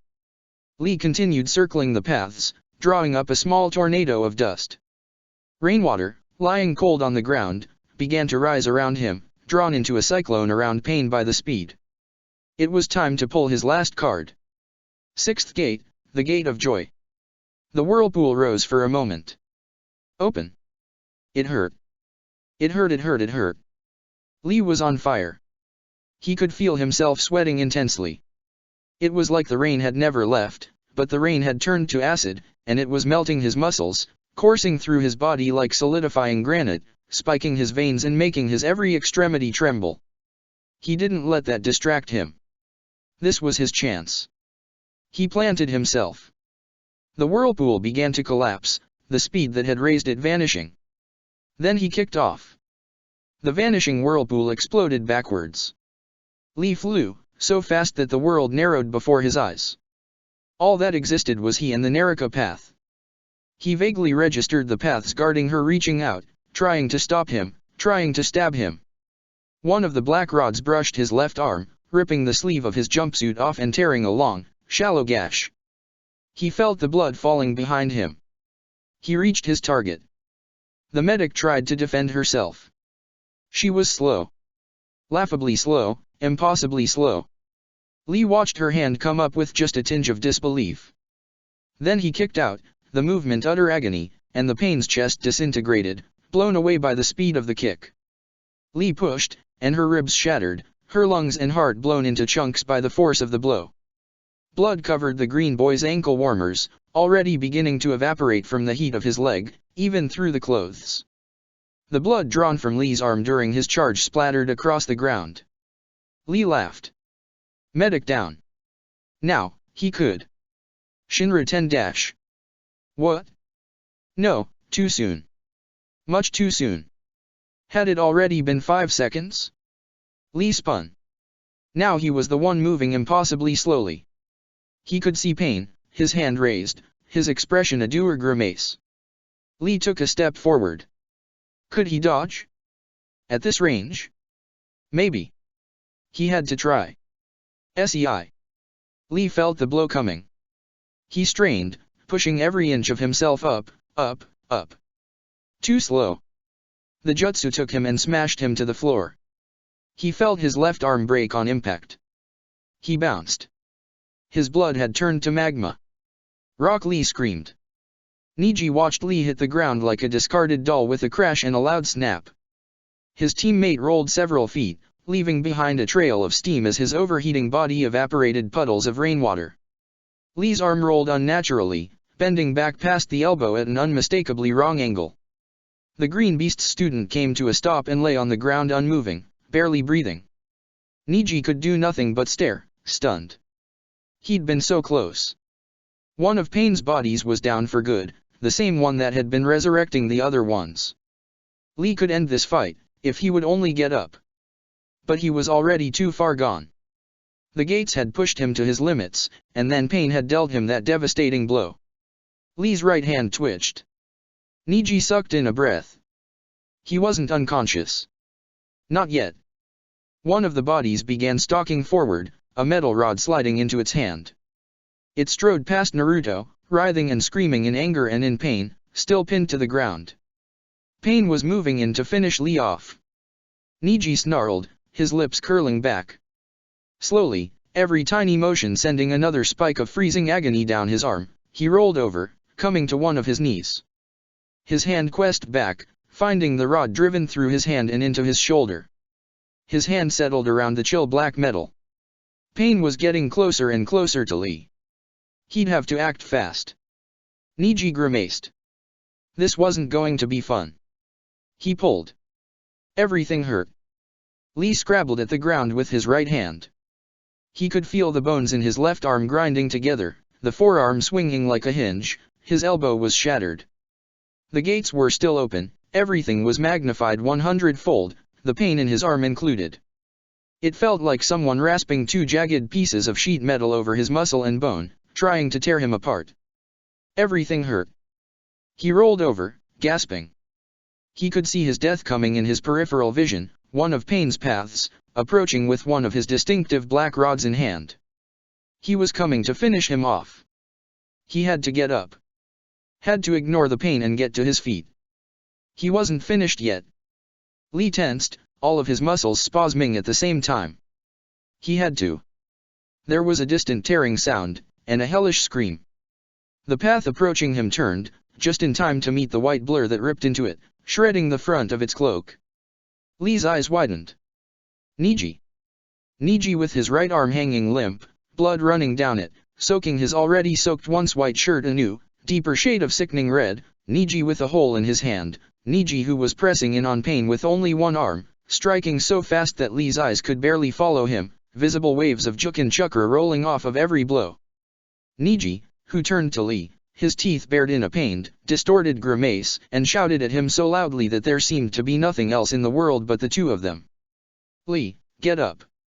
Lee's muscles stopped twitching. It was really that simple. What did it matter that he was in pain, that his muscles were tearing themselves apart. His team needed his help. He could rest later, feel pain later. Now was not the time for that. Now was the time to get up. Lee rocketed to his feet, and Niji grinned. The body pain had sent to finish Lee found itself with a broken leg a moment later, shortly before Niji's functioning hand buried itself in its throat, shattering 3 of its vertebrae with a directed blast of chakra. The woman with the top knot flopped to the ground, her head rolling grotesquely, and both Lee and Niji turned to the remaining 4 paths of pain. Niji, Lee bit out. He was trembling, barely able to stand, and his left arm hung limp, but his voice was almost tranquil. Get Naruto free. I'll deal with pain. The man in question was watching the both of them, a disinterested expression on his face. Niji didn't have to glance to his teammate. He just nodded, and then the 2 of them moved. The Hyuga sprinted for Naruto, and Lee went directly for the paths. 6 gates open. He was at his physical limit. He had to decide this in the next minute. There was no way Niji, injured as he was, would be able to hold his own. Lee almost forgot about his own useless arm, flopping at his side. He charged right in. He had to get close. For now, he had the edge in speed and strength. He needed to capitalize on that while he could. And, more importantly, keep the Deva path from deploying his jutsu. He couldn't just outspeed it. No. Could he? He met the first pain in his path with a high kick. Another tried to slip past him, heading for Niji and Naruto. Lee caught him across the chest with a follow-up kick, knocking him back. Lee was thinking too much. His body went through the motions of the fight, but the world was closing in around him, blackening the edge of his vision. He was closer to the edge than he'd thought. Eventually, pain would break him, and then Niji. Naruto was too injured to resist, even if Niji freed him. If he fell here, everyone else would die. And right now, Lee met the Prita Path's kick with one of his own, shattering the man's knee. He spun, flooring the man with an impromptu axe kick. His arm bounced, sending him a friendly reminder that a fourth of his combat options were removed. He just wasn't good enough. Lee couldn't win this fight. Lee as he was never could have. He was fast, and he was strong, but pain was something else. Pain's gravity jutsu made him nigh invincible. The only way Lee could possibly counter it was by raw, unreal speed. Speed he just didn't have. Speed he didn't have right now. That could change. Lee paused at the thought, and almost ate a rib-snapping kick to the chest for his trouble. He slid around it, curling his body over the path's leg and landing a cheek-shattering backhand at the same time. The other paths were moving forward. He couldn't. Not enough. Not nearly enough. He was at the end of his rope. The last of his energy was about to burn up. He couldn't feel his limbs anymore. Everything was gray and black. That could change. But that would be impossible. Irresponsible. It would go against everything Guy-sensei had taught him. It would be spitting in his teacher's face, misusing the power he'd gifted him, just to. Only use this power, Lee, if you have no other choice. If your comrades are in danger, if you are fighting to protect someone truly precious to you, then I expect you to unleash the full power of your burning youth. Protect his friends. No. Guy-sensei would approve. He could feel it, deep inside him. There was one last wellspring he could tap, one last reserve of energy he could take from, one that could win him this fight. But drawing from that spring would be dangerous. It was a fierce and fickle power, it wasn't something Lee knew how to use safely. He wasn't trained enough. But faced with the possibility of his death, or the death of both himself and everyone there, what choice was there? Deep inside Rock Lee, something clicked. He sprung into a backflip, away from the body he'd been taking apart. Pain tracked him, bringing up his hand. Hakakyusho. An air palm blazed past Lee, and Pain twitched in annoyance. He flicked his wrist, and the vacuum blast dispelled, blown apart by a twist of Pain's wool. 5 seconds. More than enough time. Niji. Lee called. The Hyuga, once more preoccupied with freeing Naruto, barely gave him notice. Please accept my apology. What? Niji shot back, understandably distracted. Lee ignored the question. It was now, or never. To be a splendid ninja. He reached deep inside himself, and he found what he was looking for rather easily. It was so simple. Right there, just below his stomach. It was the simplest thing in the world. The wellspring. Lee unlatched it. To do the impossible. Something snapped, power, atrocious, horrific power, shot through Lee's entire body. His hair stood on end. His heart sped up to nearly 200 beats a minute. All of his muscles became hypertense. His jaw locked. His could barely pry it open as he spoke the words he could feel welling up in his chest. Pain was watching him with something like astonishment. Lee wondered what he looked like, what could draw that look from the stoic man. Lee. Niji, behind him. He sounded horrified. Seventh gate, the gate of wonder, Lee breathed out. His breath didn't come out as fog, as it had for the rest of the night. Now, it came as a cloud of blood. To defeat a god. There was a distant, final, and utterly deafening crack of thunder, like a dozen lightning bolts all striking at the same time. Rock Lee closed his eyes. Open. 1 second. The human path's neck snapped with a muted crack. It twisted, beginning to fall. Niji blinked, Lee's name still on his lips. 2 seconds. The Preta path broke, dribbling his internal organs across a Megakure's cold ground. Pain jumped back, eyes wide. What? 2.5 seconds. The Azura path shattered like a cheap clock, sending spare arms and legs flying in every direction. One of his heads, a manic smile still affixed on it, flew off into the night. The human path hit the ground. 3 seconds. Lee turned towards the Deva path. He steamed, a white aura building around him, comprised of both excess chakra venting from his system, and the boiling sweat he gave off with increasing frequency. The Deva path's hands came up, both of them. It looked startled.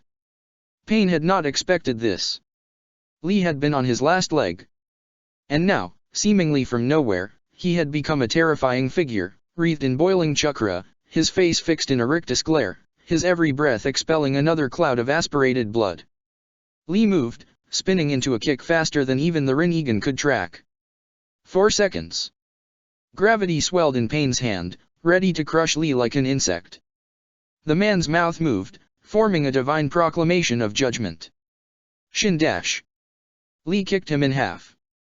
The man's spine shattered like poorly made china, sending bone fragments ricocheting throughout his body. His back blew out in a welter of blood, and his cry of rage and denial choked off halfway through, replaced by a crimson flood. Lee finished his leaf hurricane, sliding to a stop behind Pain.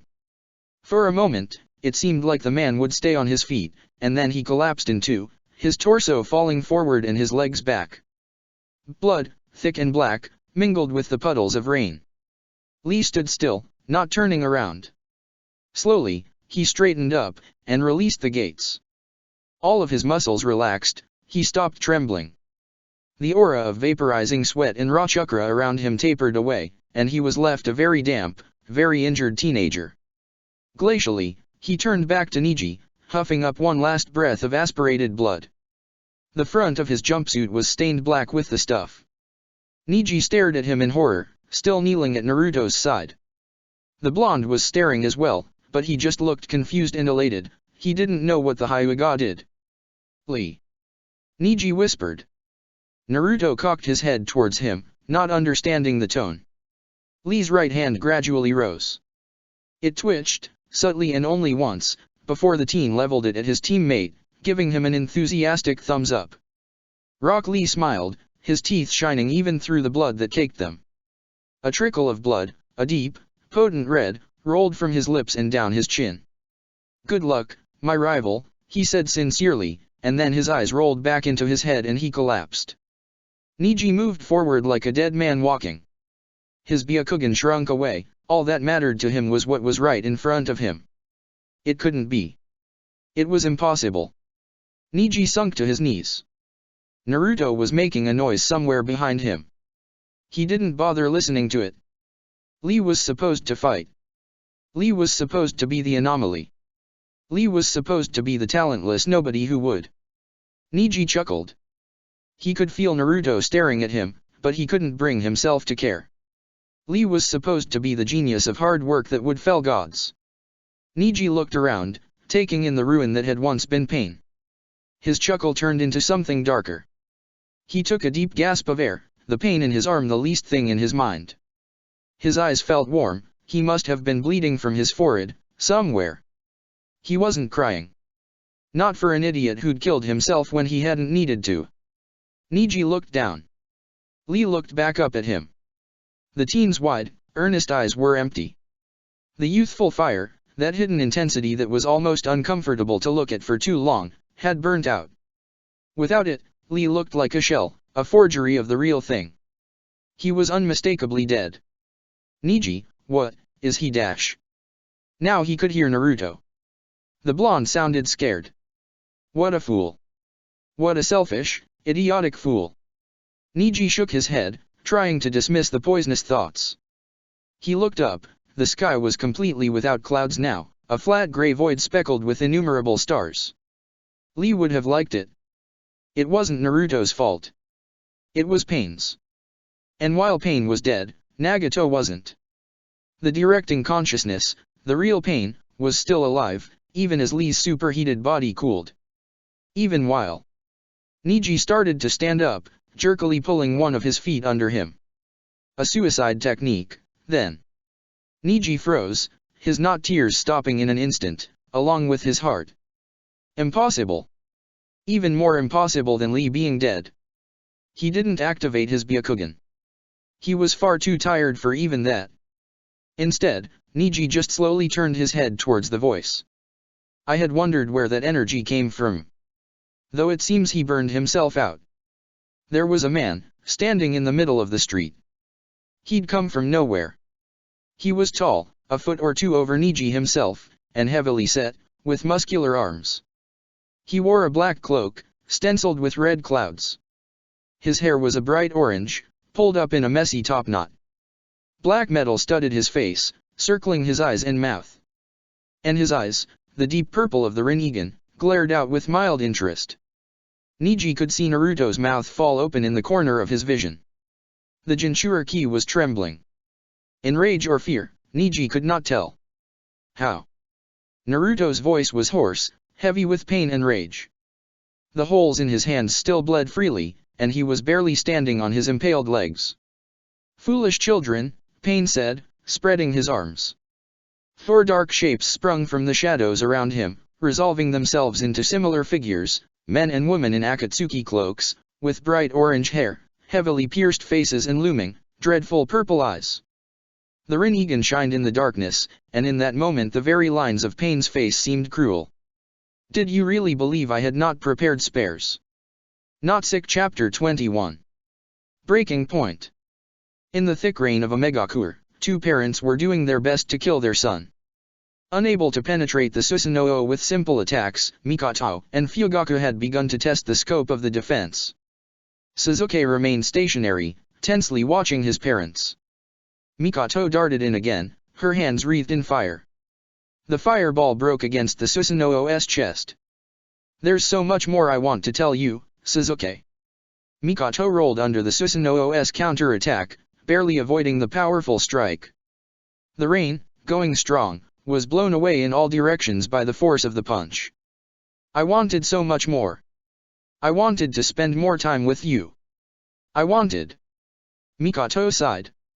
I wish we could have been a family for longer, Sasuke. Sasuke, secure with the Susanoo, stared at her with burning eyes. I know, he said carefully. But there's no time. You can't dash. She's well aware, Fugaku said, coming from behind the chakra armor. His blows glanced off, and he leapt back, considering. We cannot remain in such a pitiful state, you'll need to send us back soon. But before you do, could you do us, one favor? Mikoto asked. Her Mangekyo began swirling, and Sasuke watched it, wary. A silver orb fell into existence, right in front of the Susanoo's chest. Sasuke. Mikoto's tone changed, replaced by something like terror. Watch out. Suzuki leapt back, but the orb followed him, gliding through the rain like a marble, hunting for him. It crashed into the Susanoo's chest, and immediately Suzuki felt a drain. His chakra began pouring into his mother's jutsu. The Susanoo wavered, on the edge of collapse. A small hole formed in its ribs.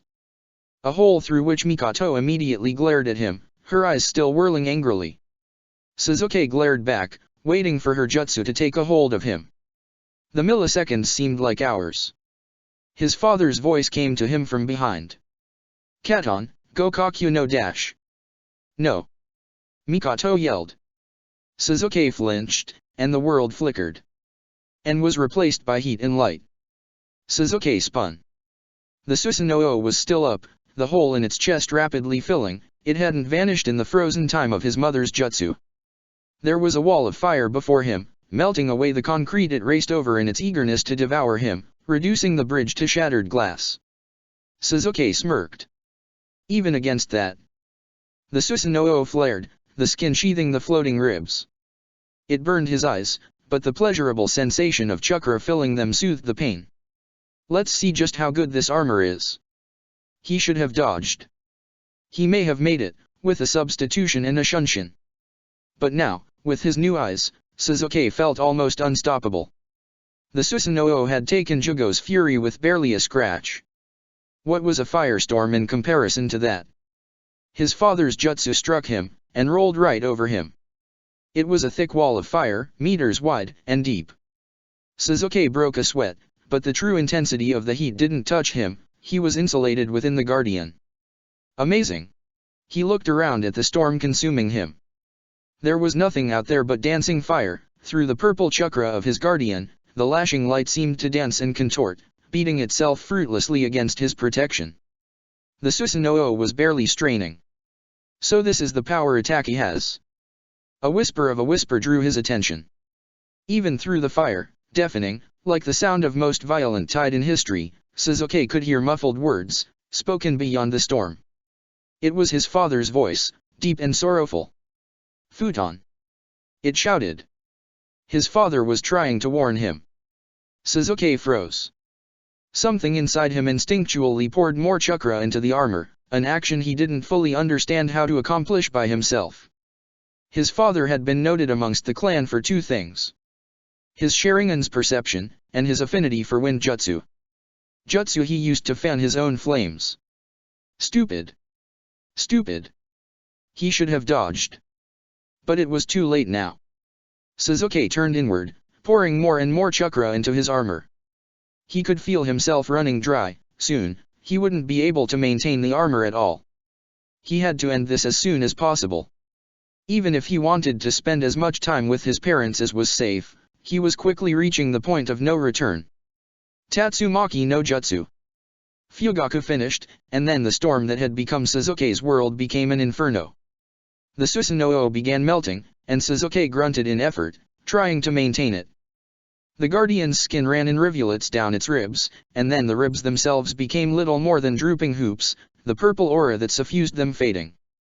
Suzuki gave one last yell of effort, and then the Susanoo dropped, dribbling away to nothing. The inferno finished passing over him at the same time, but the tail end of it remained, filling the world with an ungodly heat. Suzuki's hair did not catch fire. His shirt, however, did. Suzuki. There was his mother again. His night vision was ruined. In the second or two it would take to return to him, a Megakure was reduced to nothing but shadows. He was surrounded by a thick, warm steam as well, all that remained of the fire. He could feel his parents approaching him. "Are you dash?" "Fine." Suzuki shouted back. He whipped off his flaming shirt, and rushed forward. The darkness pulled back, revealing both of his relieved parents. His mother's eyes were spinning again. His father blinked at the sight of him emerging shirtless from the steam and smoke created by the ferocious blaze. "What?" Fugaku said, before Suzuki dove forward and wrapped his flaming shirt around his mother's head, bringing them both to the ground under his weight. He could feel the Susanoo welling up in him again, but until it was back he couldn't afford for his mother's eyes to freeze him again. In his current state, it would likely be certain death. Right now, it was probably just enough to accomplish his plan. His brother had managed it, after all. And now, with his eyes, Sasuke should have been capable as well. Fugaku attacked, and Sasuke parried the blow with his sword, focusing on keeping his mother's face obscured with the other. He secured the shirt there, not caring of the mild burns his hands were sustaining in the process, and then turned to go after his father, driving him away with a series of kicks and flashing sword slices. Mikoto stumbled to her feet, tearing at the clothes wrapped around her head, and Sasuke used the brief opening to spin away from his father and cut his mother's head from her shoulders. It fell to the bridge, still wrapped in his burning shirt. Well done, his father noted, taking a blow to the shoulder. He caught Sasuke's upswing, holding his son's guard above his head, and then drove a snap kick into Sasuke's chest, sending him tumbling backwards. The younger Uchiha rolled to his feet and spat, grinning. Even being struck by his father was something he'd never dream would happen after Itachi had taken him. But only temporary, of course. Is your plan ready? Sasuke nodded. If you follow me, he said, and then disengaged, sprinting up the nearest building. Once more, he was heading for the rooftops, closer to the storm raging above. Fugaku watched him go, blinking as a flash of lightning made it seem like his son was teleporting up the wall. Fortunately, he mused to himself as his wife pulled herself back together and ripped their son's shirt from her head, I don't have a choice. Then both he and Mikoto sprinted after their son, tearing up the wall at unnatural speed. Sasuke reached the roof in what seemed like an instant. The rain against his bare torso revitalized him, the cold made him feel more alive. The Susanoo, coursing beneath his skin, emerged again.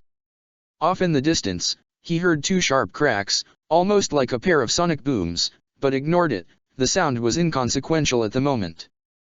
The Uchiha panted. He could feel that hollowness, just below his sternum, that told him that chakra exhaustion was imminent. He'd probably only be able to hold the armor for a minute or so. A sly grin curled Sasuke's lips. A minute will be more than enough. His parents arrived almost immediately. This is it, he called to them, before hesitating. Mom, what was that favor you were going to ask? Mikoto smiled warmly. Just one favor, Sasuke. Something you can promise me before we go. She and Fugaku began circling their son. Promise me that you'll forgive Itachi. Sasuke froze. The Susanoo shifted around him, its aura dimming. You want me to? How could I not? Mikoto asked sincerely. You two are my sons. He did his duty, Sasuke, Fugaku cut in. An ugly thing. And the way he handled you afterwards was deplorable, from what I've heard. But you two are brothers, and the last of the Uchiha. You must stand together. You represent a power unlike this world has anymore. United, you will be truly formidable. That's what this is about. Sasuke shot back. Power. It's not that. You two are family, Mikoto said, as if that explained the whole thing. Just give him a chance, Sasuke. Sasuke stared at the both of them. They were standing still, apparently defying Orochimaru's orders for this moment. Fugaku trembled, on the edge of attacking. You don't understand, Sasuke murmured, what he did to me. Then, he sighed. But I can't send you back to the afterlife with an empty promise. Sasuke raised his chin high. I swear to you, mother, father, I will try to make amends with Itachi. Just. That's all I needed to hear, Sasuke, Mikoto said thankfully. Please, just try. I will, Sasuke promised. He raised his right hand, blood still thinly running from it. Now, it's time to send you away. The storm above began shifting. The clouds whirled, drawing themselves towards Sasuke. Will you tell us your plan then, Sasuke? Fugaku said. I'm curious how you intend to put us down. Sasuke strained, the storm above wasn't just mindless weather and energy. There was something guiding it, a thick, willful chakra. He pushed it aside, his direct attack dominating its long-held but thinly spread hold. The clouds began moving faster. The thunder and lightning, almost omnipresent since Sasuke's exit from his cell, ceased. It's simple, really, Sasuke said to his father, not letting his inner strain show. His Susanoo flared, drawing itself up higher around him. The flesh returned, and it was fully equipped once more. Simple how? Mikoto glanced up. The rain was beginning to peter out. Well, your eye can only be destroyed by a non-chakra-based attack, Suzuki gritted out. And since I also need to disable the two of you at the same time for the attack to be effective. The Susanoo raised one of its arms as well, mirroring Suzuki. Fugaku's eyes widened, almost imperceptibly. He followed his wife's gaze upwards. You're turning the storm against us, he breathed out, pride almost suffocating him. Mikoto turned to him in disbelief, before looking at her son with an amused expression. No chakra in a bolt of lightning, she chuckled. The rain fully stopped, the entire energy of the storm was concentrated in one place, directly above the building Suzuki and his parents stood on. Suzuki's hand, frozen above his head, trembled. Mother, father. His parents refocused on him. However the circumstances, he said, blinking once, heavily, I am truly glad I was able to see you again. Mikoto rolled her eyes and laughed, ignoring the brief trickle of tears she and Suzuki shared. I'd give you a hug, but considering.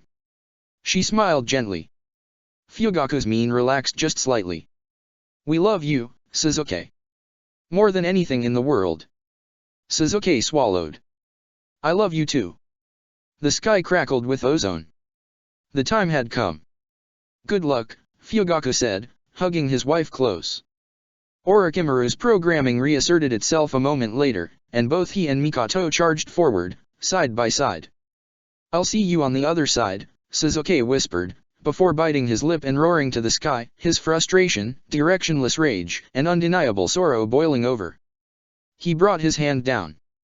Tajuyokirin. The storm froze for a moment, racked with internal lightning. Then, there was a great flash of light, a deafening crack, and more than a dozen lightning strikes swept for the Uchiha. Fugaku and Mikoto were instantly vaporized by the blast.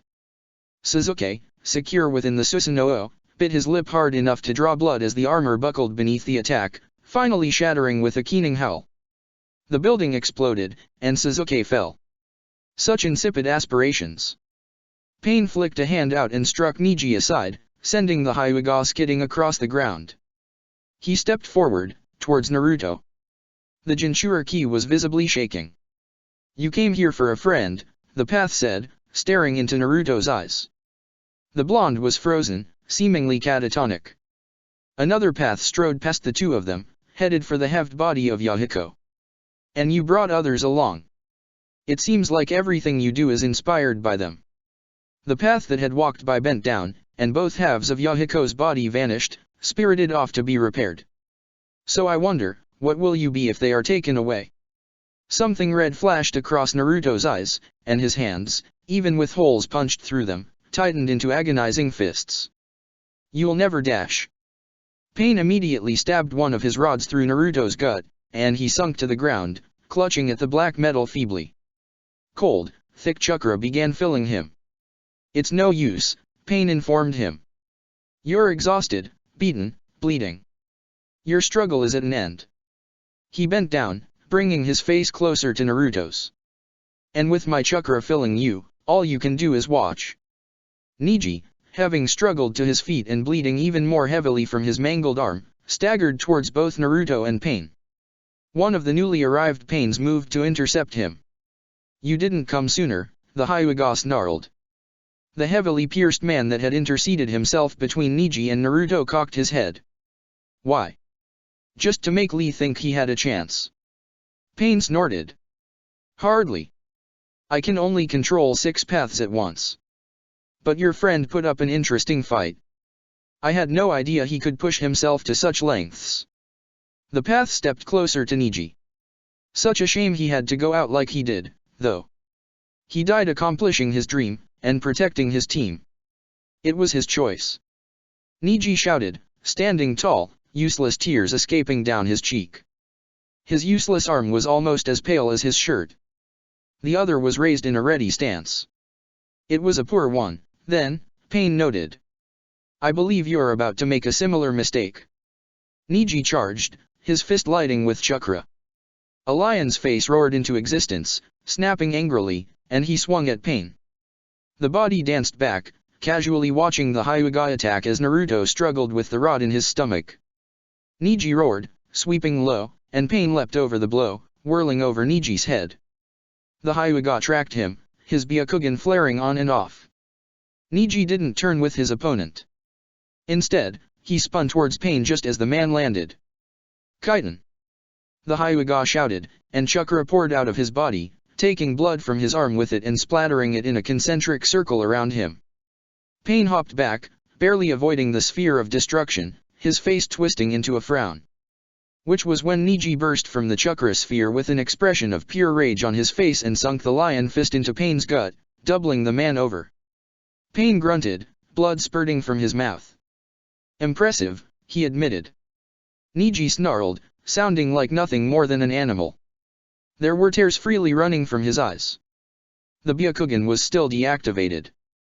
Pain looked up at him with a flat expression. But you've forgotten about the others. One of the paths buried a chakra rod buried itself in Neji's back. Neji choked, shaking. The rod punched through his chest, carrying with it a welter of blood. Neji! Naruto shouted. He slowly began to pull the rod from his own gut, his entire body trembling with effort as blood poured from his impaled hands. Shit. The path that had snuck up on Neji pulled the rod from his back, and the Hyuga collapsed to his knees, then forward onto his good hand. He lay there, letting out thick, wet coughs, blood splattering across the ground and dripping in great spurts from his chest. As I thought, Pain said, standing up straight. A rod dropped from his sleeve. Don't you fucking touch him! Naruto screamed. Pain ignored him. A poor choice, the man finished. Neji stared up at him, his eyes slowly going blank. Then he grimaced, the pain vanishing and being replaced by spite. He bared his teeth. They were like Lee's had been, covered in blood. Maybe, he said, turning his head just slightly away from Pain. Towards Naruto. He stared into the blonde's eyes, ignoring the man looming above him. But it was my choice. No. Naruto shook his head. Pain didn't spare the Hyuga another word. He just stabbed another, longer rod into Neji's heart, and the Hyuga dropped like a stone, his eyes glazing. Naruto stared, his face frozen in terror. Neji hit the ground, and didn't move.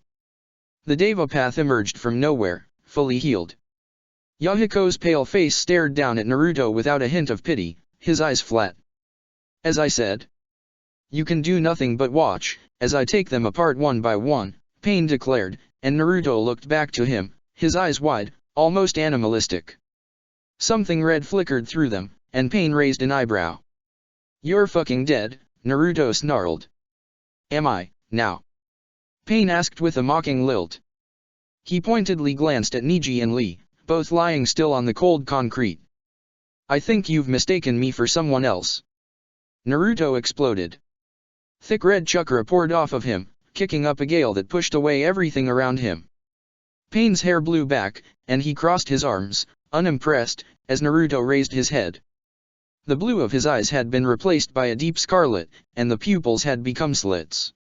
He pulled the chakra rod from his gut with a wrenching, squelching sound, and tossed it to the side, his whole frame hanging loosely.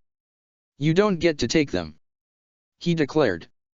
A tail of bubbling chakra extended from his back, and he fell to his hands and legs, assuming a fox-like stance on all fours. His nails grew out, becoming more akin to claws. You don't get to take anyone else. He charged, and Pain effortlessly dodged to the left, a matador facing down a fierce bull. Naruto whirled, slashing at the man with his claws, and Pain ducked them contemptuously, kicking out. Naruto leapt over the hit, coming around in a spinning kick that would have shattered Pain's skull. And the man seized the boy's foot and slammed him into the ground, not caring that his hand was burning at the mere touch of the chakra cloak. Naruto choked, blood pouring from the wound in his gut. It mixed into the cloak, coloring it a darker red. You think you can stop me? Pain asked, almost sounding amused. You can't stop me any more than you could stop the sun from setting. The fuck does that mean? Naruto snarled, kicking free and scrambling away from him. Pain watched him go, his hands remaining at his sides, but his fingers flexed idly, and every bit of the man's body hummed with the intent to do violence. "I wonder, Naruto, why do you think I call myself a god?" Pain asked, circling around the Jinchuriki. The other paths just watched, standing with their arms crossed and forming a rough ring around Naruto and the man who had once been Yahiko. "Because you're fucking crazy," Naruto hissed. "Because you think you're always right, and because dash." "Interesting," Pain cut him off. Naruto snarled, his chakra tail whipping madly. "I could see how you'd think that." He stopped circling, and began slowly walking forward. "But you couldn't be more wrong." Naruto attacked, roaring. Pain met his wild slash with a raised arm, knocking the claw away casually. "I don't call myself a god because I think I'm a deity, Naruto," Yahiko's body said, before he buried a fist in Naruto's chest. Naruto gagged, spitting up blood, and Pain pushed him away, sending the blonde stumbling backwards. Smoke rose from Pain's hand, ignored. "I call myself a god because I cannot be stopped." "You can't be that fucking arrogant," Naruto snarled. Now, he was the one circling Pain. A second tail of chakra was whirling up out of his back, joining the first. "You misunderstand," Pain said, curling his smoking fist. "I have no illusions of my mortality. Jiraiya-sensei could defeat me, as I am now. You could have, even, given more time and preparation." He straightened up, breathing deeply. "I cannot be defeated because I'm more than just a man. I'm an idea." Naruto stared at him. "What?" he whispered. "Do you think I called these bodies, Pain, because I was feeling overly dramatic?" The man asked, spreading his arms and taking in the other bodies. "I chose that name with purpose. After I slew the cowardly old man who ruled the village before me, the man who took my friends from me." Naruto twitched as Pain continued. "The people here will tell you I have always been Pain, but they are mistaken. Before, I was just Nagato." Pain's fist tightened. "But I changed, Naruto Uzumaki. I realized that a man couldn't change the world. Not on his own. If you want to spread change, to bring peace, you can't be something as simple as a man. You have to be an idea." Pain took a step forward. "God. A god of pain. Nothing more than an idea. Something people take on faith. Most of the people in this village haven't even seen me, merely felt my presence. But an idea, and a faith, will push people to do anything. It will allow them to leave behind their homes, their belongings, their very lives, just on the promise that their God will use what was once their home to accomplish something impossible."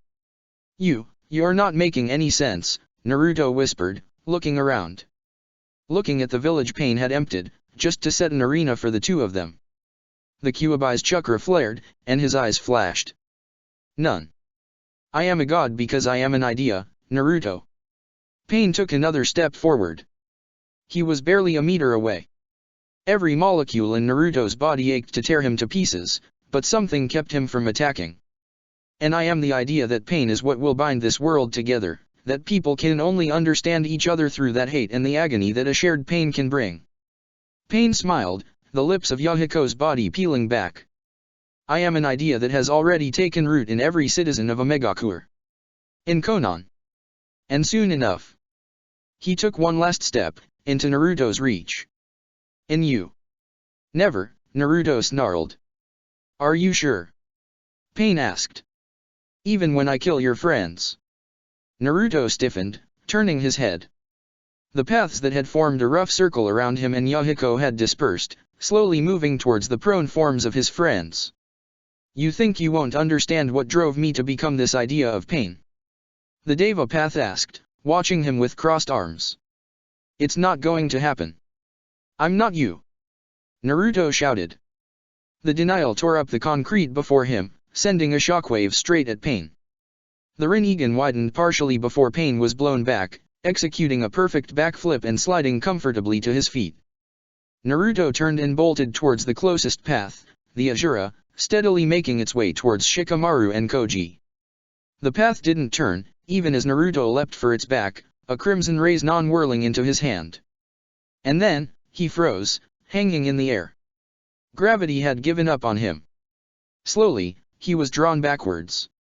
"You're not me, huh?" Naruto couldn't rotate to face Pain. All he could do was watch the Azura Path as it drew closer and closer to Koji and Shikamaru.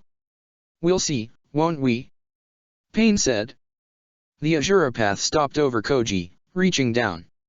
One of its hands curled back, the wrist dislocating, and a barrel poked out. The path leveled it at the Akimika's head. Naruto could see the corner of the smirk on its face. He thrashed in midair, chakra boiling off of him. "Koji!" he screamed. Ino's teammate remained insensible. "Wake up!" Koji's didn't. The barrel of the Azura's Path's arm cannon began to glow. Which was when a length of shadowy spears, thick as a man's forearm, punched through the Azura Path's head. Both Naruto and Pain watched in disbelief as Shikamaru Nara pulled himself to his feet. He shook with exhaustion and his hands trembled, but they stayed linked in front of him in a simple seal, and as his shadow shrank back to his feet he bared his teeth. "If you think I'm just going to lie around while you kill my team, you got another thing coming," Shikamaru promised. The dark spears rose again, arraying themselves behind him like snakes set to strike, and his teeth shined in the dark. "You're not touching any of us." Pain raised an eyebrow. "You're all so stubborn," he observed. Naruto dropped to his feet, twisting to face Pain. "Shikamaru!" he shouted. "You've gotta get dash." The Azura Path twisted, convulsing. Shikamaru glanced at it, his face twisting in disgust, and the body's face twisted 270 degrees to look at him. "Nice try," the man said, oil burbling from the hole in his temple, and then the front of his cloak fell open, revealing a hole in his chest. A hole filled with wires in a single large tube, with a seal painted over it. Shikamaru's eyes went wide.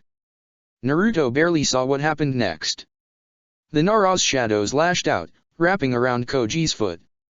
The Akimichi stirred, trying to roll over. The Azura Path swelled cartoonishly, its whole frame expanding. Shikamaru strained, and the shadows around Koji's foot whipped up. The Akimichi was flung away, high and far, spinning off into the village.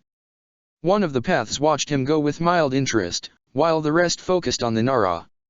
And then Shikamaru leapt away with all the speed he could muster, his shadows pushing him onwards as if they were extra legs. He almost made it. With the exception of 2 broken ribs and a concussion, the Nara was mostly intact. And when Shikamaru put his mind to it, he could be fast. Naruto had seen him outrun the wind itself, 3 years ago. But then the Azura Path exploded. And Shikamaru just wasn't quite fast enough. He vanished in a flash of light in a thunderous rumble. "Shikamaru!" Naruto caught a glimpse of something. A leg, or an arm. Whatever it was supposed to be attached to something. It wasn't. He turned on a dime, the Kyuubi's chakra leaving burn marks across the concrete. "You bastard!" he roared, charging Pain again. And again, the man sidestepped.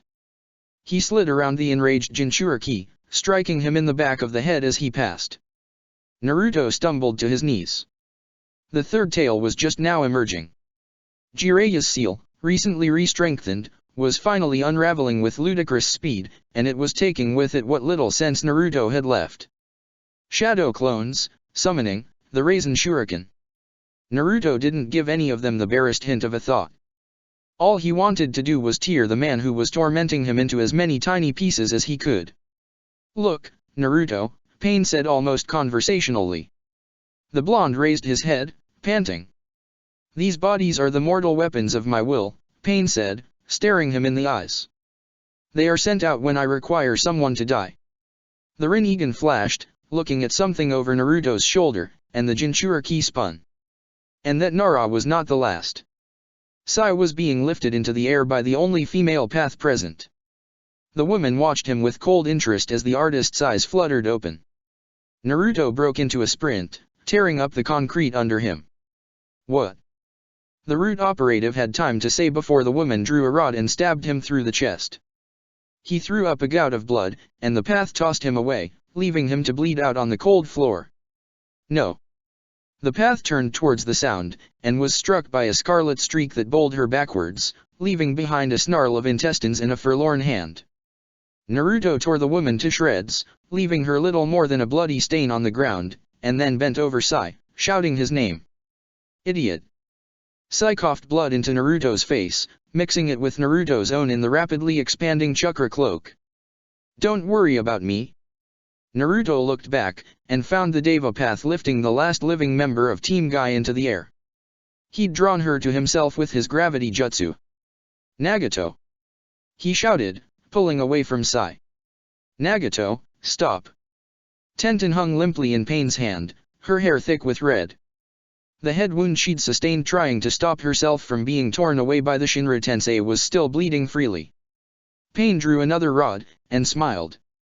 I wonder, Naruto, do you hate me yet? Yes. It wasn't Naruto that spoke. Pain jerked his head back towards the kunoichi he held above the ground. She was staring at him, her eyes wide and manic. She'd seen Neji and Lee's bodies. A hatchet fell from her sleeve into her hand, and the Rinnegan widened. Tenten cut off the arm holding her, and tumbled to the ground, stumbling away from Pain.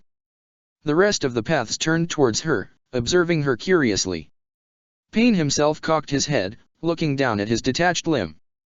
Blood sluggishly pumped from the stump. Naruto, run! Tenten shouted.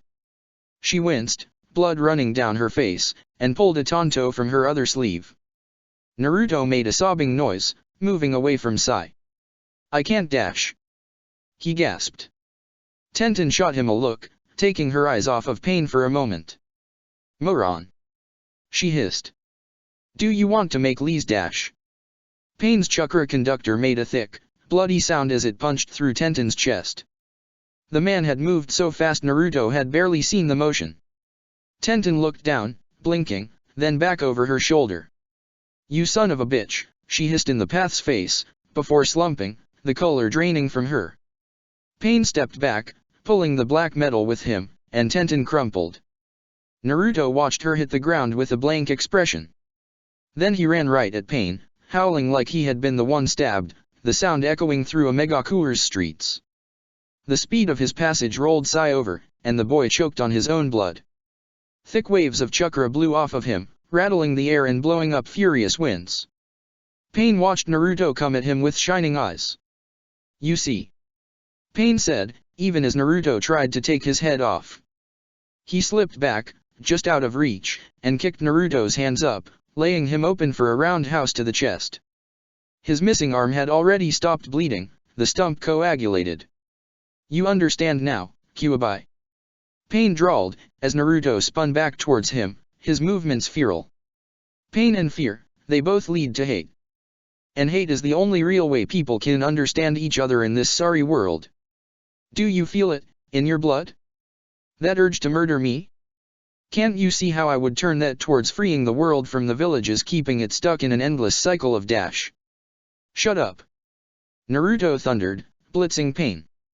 The man's content expressions faded as the blonde buried a fist in it, blowing the Deva Path backwards. He hit the ground and tumbled, but Naruto was already after him, sprinting on all fours. I don't care about your philosophy, or peace, or any of that shit. Naruto roared, making his best attempt to stove Pain's face in. The man held him back, barely, burning his remaining hand on the Kyuubi's aura. The second tail was emerging. You think any of that matters, after you killed them? And I'm about to kill another, Pain pointed out flatly. Naruto's head snapped away from him, towards where Shino lay impaled on several jutting rebars. A path was there, talking quietly with the Abarame. Naruto broke from Pain, sprinting towards Shino. But before he could reach him, the path already there gently laid his hand on Shino's forehead. The Abarame jerked, but it was no use. There was a surge of chakra, an invisible silence, and then Shino slumped, breathing his last. Naruto screamed, and ripped the path that had taken Shino from him into 3 pieces, crushing the man's head like a grapefruit in his claws. As the chunks of the man struck the floor, he turned back towards the Deva Path. How immature, Pain muttered, before raising his hand again, pointing it at a nearby cafe. Naruto broke into a sprint once more, racing back towards the Deva Path, but skidded to a halt once he saw who had flown into Pain's hand. It was Hinata. Bleeding from the mouth, breathing shallowly, and barely conscious. She was still wearing Naruto's sage cloak, wrapped around her body. Naruto stared at her. His three tails waved behind him, and he bared his teeth, sinking lower to the ground. His skin rippled, and for a moment, his eyes flashed a blank white. "Drop her," he growled. For the first time since Pain had killed Lee, he didn't sound desperate. Now, he sounded dangerous. Pain cocked an eyebrow. "Interesting. I remember you too, you know. It was very dramatic, the way she came to save you during our first meeting." He raised Hinata just a bit higher, careful to keep from choking her. "She said she loved you. I wonder, have you reciprocated the feeling?" Naruto's hesitation told Pain everything he needed to know. "Adorable," he deadpanned, tightening his grip slightly. "So, what will happen if you lose her?" Naruto took a step forward. The chakra across his body flowed violently. Flakes of his skin were beginning to peel away, like paper in a strong wind. The chakra cloak was growing thicker, traces of his blood darkening it. "Naruto." Both Naruto and Pain paused, shifting their gazes to the source of the quiet voice. Naruto sucked in a breath. Hinata lifted her head. It felt like a sack of bricks. Every breath she took was heavy, labored. She was barely holding on to consciousness. The world was blurred, and Hinata coughed. Pain's technique had hurt, but Ino had ensured that Hinata had avoided the brunt of it. The Yamanaka was back there somewhere, wheezing like a dying woman, unable to get off her back. Hinata wished she had enough chakra to use any of the basic medical jutsu she knew before she'd been dragged away, but that was immaterial now. What mattered now, more than ever, was Naruto. He was there, before her. Pain was holding her above the ground with his single remaining hand, and she could see the Jinchuriki more clearly than anything else. He was crying, crouched on all fours like an animal. A bloody red cloak of chakra had formed around him, whirling nearby puddles and sending out small gusts of wind. Three tails extended out behind him, whipping about of their own. He was on the edge of breaking. And then, none of this would matter. Pain would have won, in every conceivable way. Hinata couldn't allow that to happen. She just hoped that Pain let her talk. "This isn't your fault," she said quietly. Naruto stared at her. "How can you say that?" he whispered. Around him, the Kyuubi's cloak flared. "We chose this," Hinata said, shifting. Pain's throat around her neck was uncomfortable, but he wasn't tightening his hand. She could see him watching her out of the corner of her eye. "Niji." She stopped, trailing off and holding back something that sat like a stone in her gut. Niji was right. "We chose to follow you here.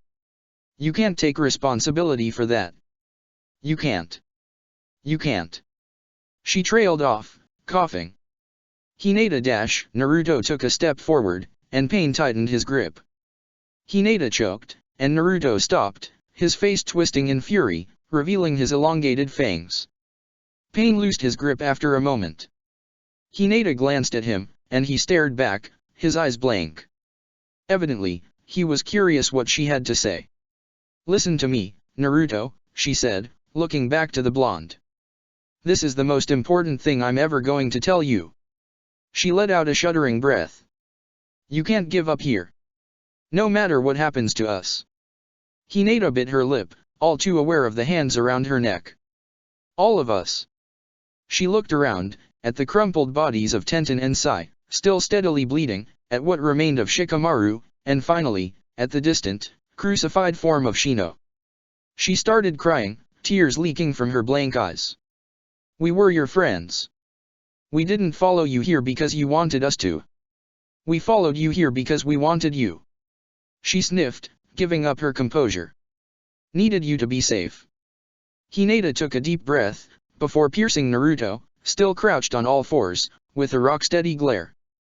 "And if you throw that away, if you give up just because we're gone, or tell yourself that you're the reason we died."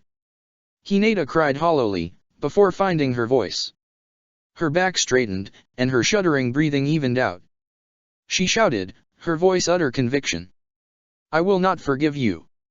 Naruto hesitated, unable to tear his gaze from the Hyuga heiress. Pain, still holding her, was watching the girl with surprise, and something close to respect. "You're not dead yet." Pain turned towards the voice, and Hinata with him. Sakura Haruno made a crater when she landed, right next to Sai. Hinata watched her with wide eyes. The medic looked angrier than Hinata had ever seen her. She was bleeding from the mouth, and her hands and arms were covered in small scrapes and bruises. But she came back to her feet with a lethal grace. She was either running on adrenaline, or had healed herself with her medical jutsu. "And I don't plan on seeing it happen." Sakura shouting, already running her hands over Sai. The light of her medical jutsu was feeble, but there. She glared at Pain, her face twisting into a snarl, before glancing at Naruto behind him. "Naruto!" she shouted. "Keep Pain busy. I'll get everyone, I can still save some of them." "Some." Hinata looked back to one of her teammates. Shino hung limply. Pain had just touched him, and he'd left. "Shino's gone." Hinata turned her head. But Kiba, the Inuzuka and Akamaru were still laid out, unconscious. They still had a chance, and so did Ino and Sai. Sakura could save them. Pain dropped her. Hinata made a startled noise as she suddenly started falling. Her Byakugan, inactive due to her low chakra level since Pain had grabbed her, activated on reflex, and the world expanded. With the rain finally gone, Hinata could see practically everything. It took her a second to hit the ground. A lot can happen in a second. Naruto charged Pain, and Sakura took off, leaving a steadily breathing Sai behind and heading for Hinata herself. Two of Pain's bodies came to intercept her, one sprouting a variety of weapons from its back and palms. The Azura Path had reconstituted itself, none the worse for wear from the suicidal explosion that had torn Shikamaru apart. The other two homed in on Naruto, who was desperately trying to tear the Deva Path apart. Hinata hit the ground, and bounced. In the middle of the small jump, Sakura took a blow to the chest from the Pain with many weapons, tearing off one of her sleeves. The medic returned the blow, and the man lost an arm. Naruto was surrounded, Pain stabbing at him from all sides with metal rods filled with thick, malicious chakra. The blonde roared, swatting at them with his chakra tails and claw-like hands. He fought without strategy, there were no clones, or swirling rays, none. Just pure rage and air-crushing, concrete-shattering power. But Pain pressed in, undeterred. Hinata stopped moving, then began to roll to her feet. Her whole body screamed in exhaustion, but she couldn't stay on the ground. She had to help. This was their chance. Sakura broke past the two Pains, leaving behind one without a hand and the other with a shattered kneecap. She herself was bleeding from 3 slashes and there was a single, deep stab in her bicep, but she was still moving. She stretched out a hand for Hinata. "Take dash," she said, before one of Pain's bodies clumsily tackled her from behind. Sakura twisted, kicking the man away, but the second body, the one with a missing arm, struck out with a buzzsaw at Sakura's extended leg. The medic jumped, leaping off the saw and executing a backflip, sprinkling her blood across the concrete. She was going to land right in the middle of the battle between Naruto and the 4 Pains. If she did, she could break up the fight, allow Naruto to attack unhindered, and buy the Konoha ninja a chance to regroup. Hinata saw everything in slow motion. Sakura spun, bringing her fist around in preparation for a dynamic entry that would crush Pain's main body to the ground. Then the man spun, the eyes of the other bodies warning him, and his only hand came up, pointing at the descending medic. In the same moment, Naruto was hamstringed from behind, one of Pain's rods burying itself deeply into the back of his leg. Sakura saw the attack coming. Hinata could see her eyes go wide. "Sakura!" Naruto shouted, sounding bestial. He was crying, his tears evaporating in his chakra cloak before they could leave his eyes. "Shinra Tensei," Pain said, sounding almost bored. The ground under him cracked, and the full force of gravity hit Sakura like an invisible city-flattening hammer. Sakura went flying, flipping head over heel, almost straight up into the sky. Both Hinata and Naruto watched her go with horrified eyes. The medic was screaming, whether in pain or frustration Hinata couldn't tell. The sound quickly faded. The Byakugan could see for about a kilometer. After that, the world cut off, reduced to grayish blurs. Pain's chakra was still hanging in the air, reducing the range slightly, but for the most part Hinata could see reasonably clearly.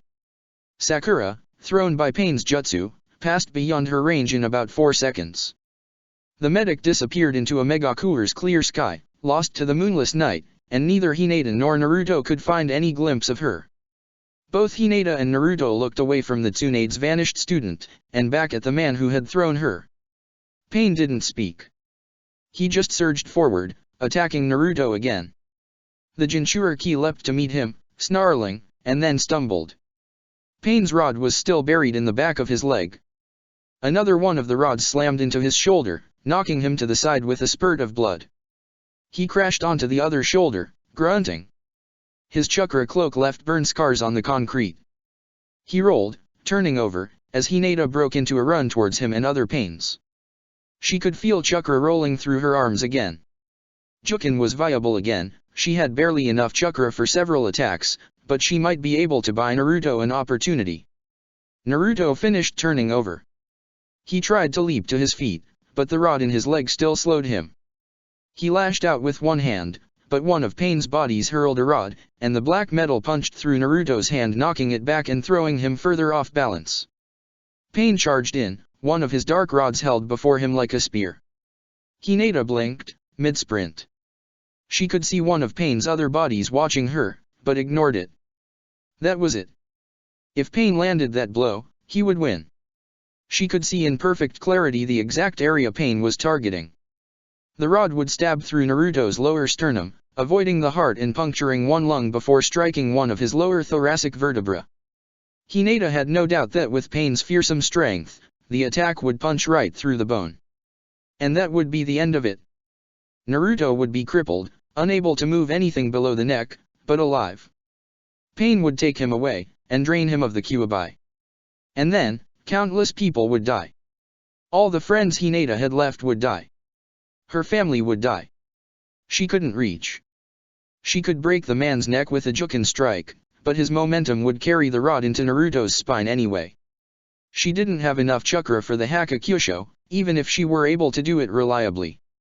Diverting the strike was out of the question as well, an inch in any direction, and it would pierce Naruto's vital areas, doing more damage than Pain intended with his paralyzing strike. The Kaiten would do just as much damage to Naruto as it would to Pain, and Hinata would be completely out of chakra almost immediately. All of this went through Hinata's head in an instant, before she realized there was only one real option. Pain's attack would land no matter what. The most she could do was minimize the damage. And the only way to do that. Hinata dove forward, past Pain. She saw the Rinnegan widen, just slightly. She passed over Naruto, curling her body to put as much of herself between him and Pain as possible. The boy blinked, opening his mouth. She felt the rod brush against her back, against Naruto's warm red cloak. Right over her heart. Schlick. The impact pushed her forward with sudden, brutal speed. The metal buried itself deeply into her body before punching out her chest in a spray of blood. It sliced into Naruto's sternum, only penetrating 2 or 3 inches, and stopped in his lung, not reaching the spine. Hinata slammed to the ground, on top of Naruto.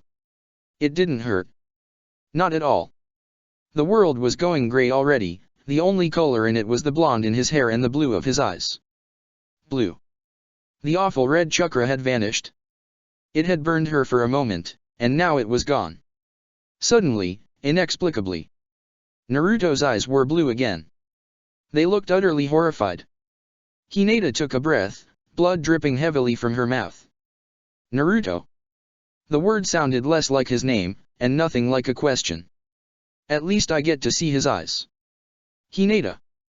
Naruto asked, his voice faint. He looked confused. Hinata opened her mouth, and more blood came. There was so much she wanted to say. I wish I'd known you longer. I love you. I forgive you. Never give up, don't lose your way. Thank you for saving me. Thank you for saving Neji. Thank you for being you. All this, and much more, wanted to burst from her lips. But all that came was arterial, near black blood. Finally, tremulously, as if the words were lifting the weight of the world, struggling out from under some enormous burden, Hinata spoke. Naruto. I'm sorry, she said, looking into Naruto's sky-blue eyes. She smiled one last time. I'm sorry that I'm dying for you. And then, Hinata Hyuga died. Interlude 3. Would you like to know how it feels to be Naruto Uzumaki right now? Your friends are dead. One's been blown to pieces, two stabbed through the heart, and another fought so hard to save you that he simply fell over and didn't get up. The only teammate you've had who's never left your side was just blown several miles straight into the sky. The only person who's ever told you she loved you is also dead. She's lying on top of you, her blood soaking into your coat. You put it over her not 10 minutes ago, trying to keep her warm. It still is, but she is not. There is a piece of metal through her heart. It's black, slick with red. You can feel it poking into your chest, breaking the skin and filling your lung with something cold and anathema, but you can't bring yourself to care. Your friends are dead. Hinata is dead. Sasuke is still out there somewhere. Where was he when your friends were dying? While the friends that had come to save him were dying. Not here. Pain is standing above you, another slice of metal in his hand. He's pointing it at your head. His mouth is moving. You can't hear anything he's saying. All you can hear is the rushing blood in your ears, and a whisper. Naruto, it chokes out, its lungs filling with blood and its heart failing and its eyes fluttering closed. Naruto. I'm sorry, Hinata had said. And then she died. Sorry? Sorry for failing to help you? Sorry that you would never get to know her, really? Or sorry that she'd put herself between you and pain? Sorry that she'd died for you? You'll never know. She's dead now, and all you're left with are a crude simulacra and a choked whisper of a memory that you'll never be able to understand. Pain stares at you, one eyebrow cocked. His mouth isn't moving anymore. You can't bring yourself to care. But then. The voice. You knew it would come. Was it ever in doubt? It's always come to you. When you've been hurt. When you've been confused. When you've been alone. And you have never been more hurt. More confused. Everything has gone wrong, so quickly, so horribly, and it will never be right again. And you have never been more alone. Perhaps it would have better to have never made friends in the first place, than having known companionship at all. At least then you wouldn't understand this loneliness. The voice momentarily quiets at that thought. But only momentarily. Come to me, it says. You cannot do anything now. You've lost. Allow me to do what you could not. And then, the pounding in your ears disappears. Hinata's final whisper dies a quiet death, swept away by the rising red tide.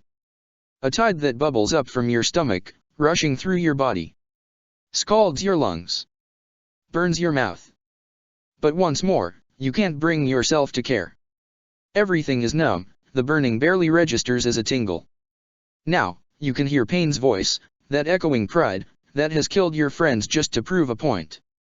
Just to see if you were like him. Took Sasuke. Killed your friends. Killed Hinata. Suddenly, you do care. You hate. It fills your body, and you welcome its warm embrace. Pain cocks his head to the side and says, Now, Uzumaki, do you understand the essence of my pain? The root of hate. He pauses, staring at you with ringed eyes, eyes that bore into your soul. You feel your hands form into claws.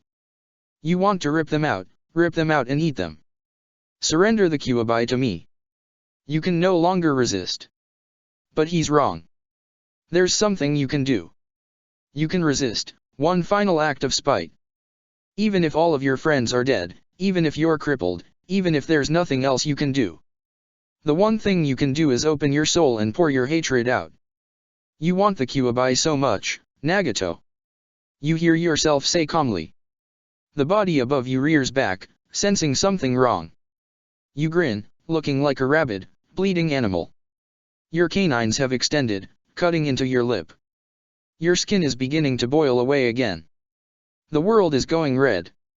You were holding back before, desperate to hold on to your mind. Desperate to save them. You can have it. But now, you let go. Because before, you were Naruto Uzumaki. Now, with your friends taken and your dream broken, you are nothing at all.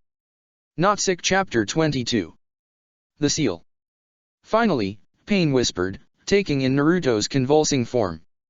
Hinata's body was bucked off of him, the rod stabbed through her sliding clear of Naruto's chest, and the Jinchuriki howled, a red beam of pure chakra shooting straight up into the sky. The Hyuga's body lifelessly tumbled far away, coming to a rest on her side, the rod keeping her from lying on her back. One of Naruto's friends, and the dog next to him, stirred, slowly turning to look at the body that had just been tossed towards him. Pain ignored them, staring intently at Naruto. There was an explosion of energy, thick and crimson, vaporizing the concrete for meters around, and when it cleared, Naruto was gone. Instead, a monster lay in his place, with a stretched, unnaturally toothy mouth, and blank white eyes. The monster turned towards Pain, growling lowly. The air shook, the sound itself filled with killing intent. What's really inside you? Pain watched the monster with a faint smile, even as the other paths fell in beside him. Then, he inclined his head. You hate me, he said, the shade of a true grin flickering across his face. I can feel it. One of Pain's feet slid back, and his remaining arm came up in a ready position. The end is here, he said with all the assurance a deity could muster, and then the Kyuubi charged. Sasuke stumbled through the wreckage, utterly spent. The Kirin had worked wonders. The entire tower was gone, replaced by shattered concrete and warped metal. So was everything around for about 50 meters, the energy of the multiple lightning strikes had been utterly tremendous. The fall had been of little consequence, he'd landed easily enough. And the rain was finally gone, another bonus. With his shirt gone, he'd been getting cold rather quickly. But now, he was faced with a new problem. He needed to find his parents' remains immediately, and ensure they wouldn't regenerate. The lightning strike would have been for nothing if they, or more specifically his mother, recovered. Sasuke. That was a familiar voice. He turned towards it, narrowing his eyes. Dust still hung heavy in the air, but the Sharingan pierced it effortlessly. Karen stumbled out from behind a sizable chunk of rubble, her glasses held low. She was wiping them against her shirt, fruitlessly trying to clean them. Her hair was frazzled, kicked up by the ionized charge of the lightning strike. Sasuke distantly wondered for a moment what his own hair looked like. Sasuke. Are you alright? The redhead looked up from her glasses and froze, staring at him. More accurately, at his chest. Sasuke rolled his eyes, stepping forward. Karen. I need your help. Anything, Sasuke, she said faintly, looking like she was somewhere else entirely. Can you locate my parents? They may reform at any moment, Sasuke pressed, staring intently at her. Karen's gaze eventually wandered away from his chest and towards his eyes. I need to find them. Karen bit her lip, shaking her head. Right.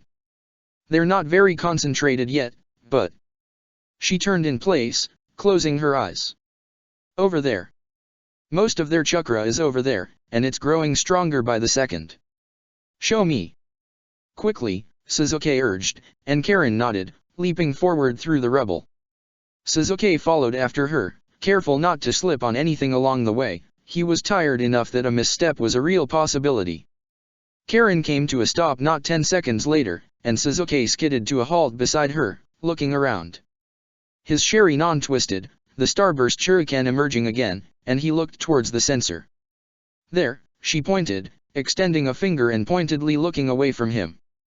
Sasuke watched her for a moment, and then stalked forward towards where she'd pointed. He dropped to one knee.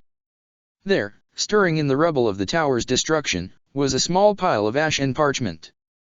Two mixed as one, but they were slowly but surely beginning to separate themselves into distinct piles.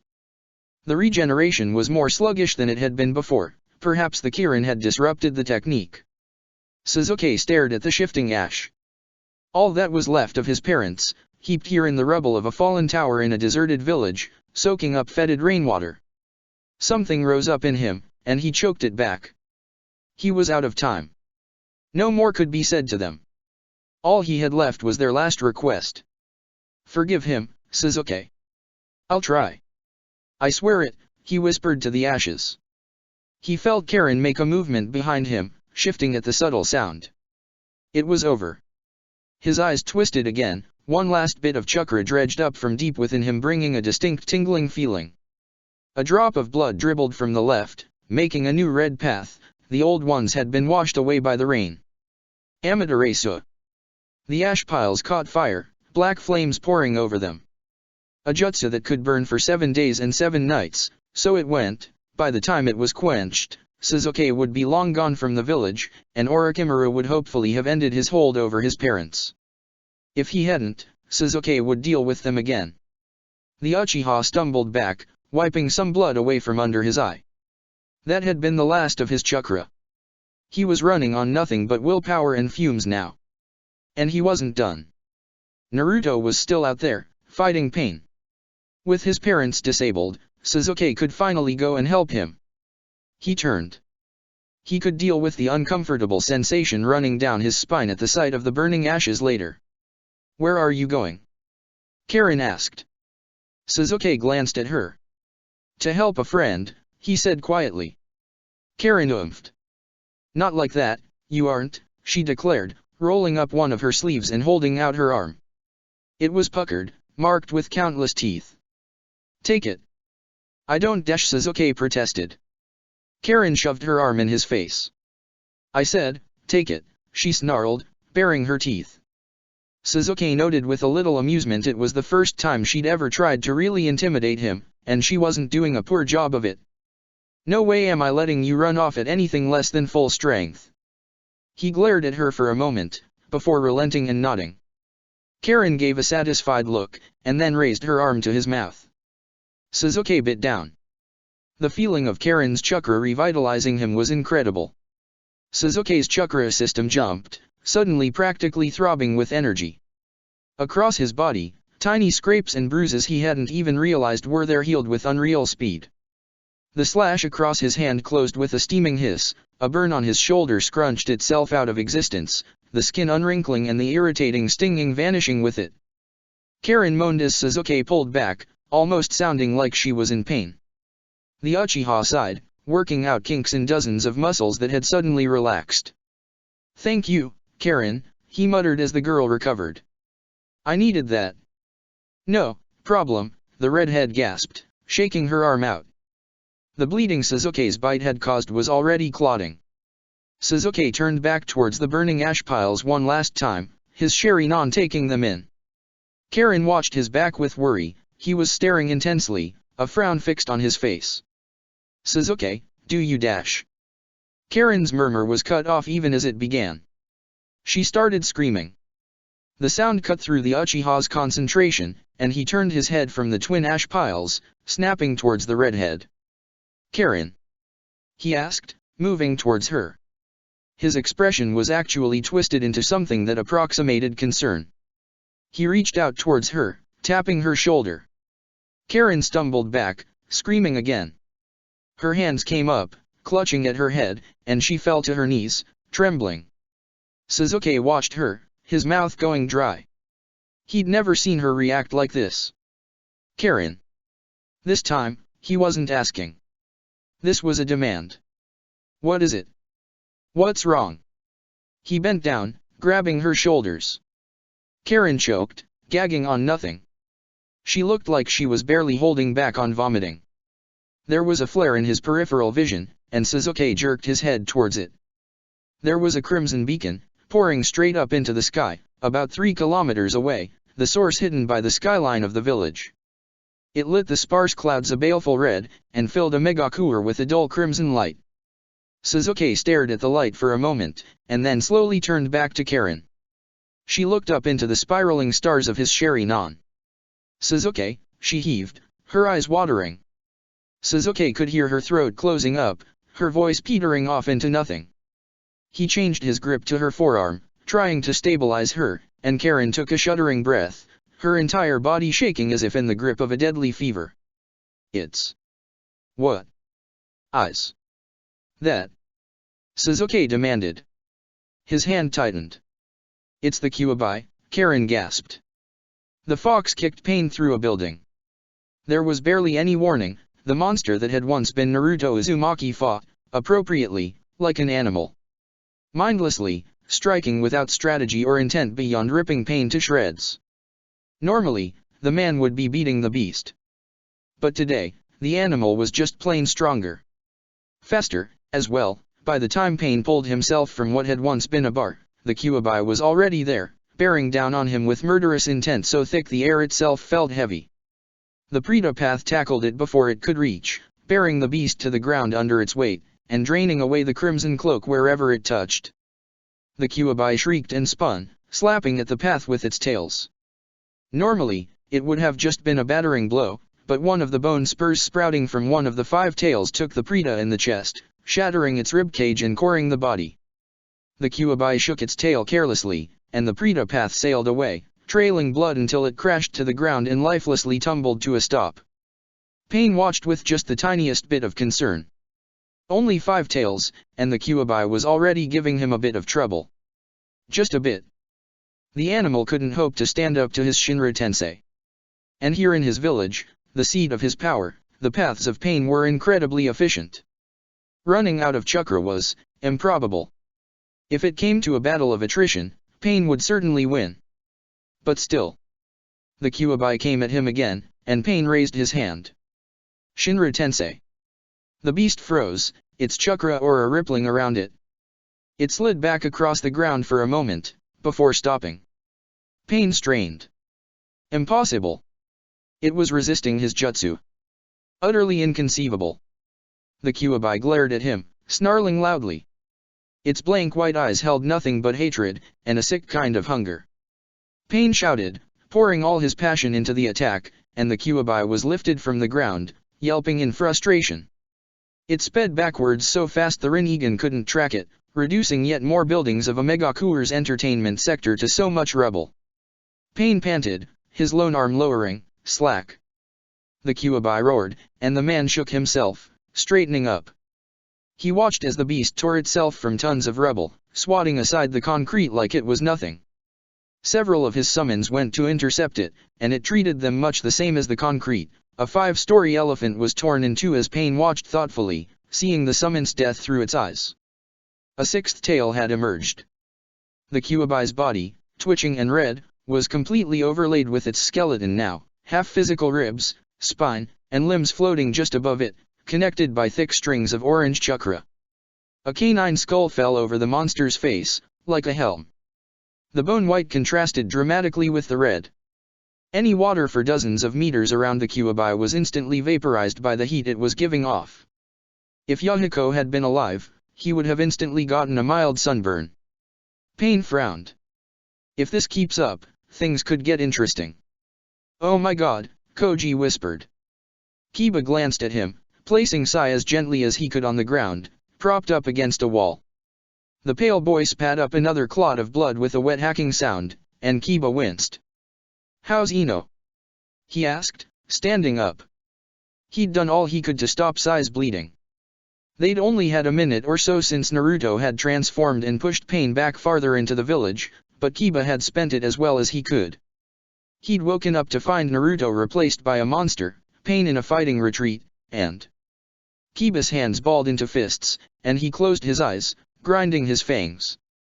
Akamaru had collected Ino, and Kiba had carried Sai away, finding Koji moments later as the Akimichi barreled through a wall towards Naruto and Pain. And Hinata. She was lying there, on the ground.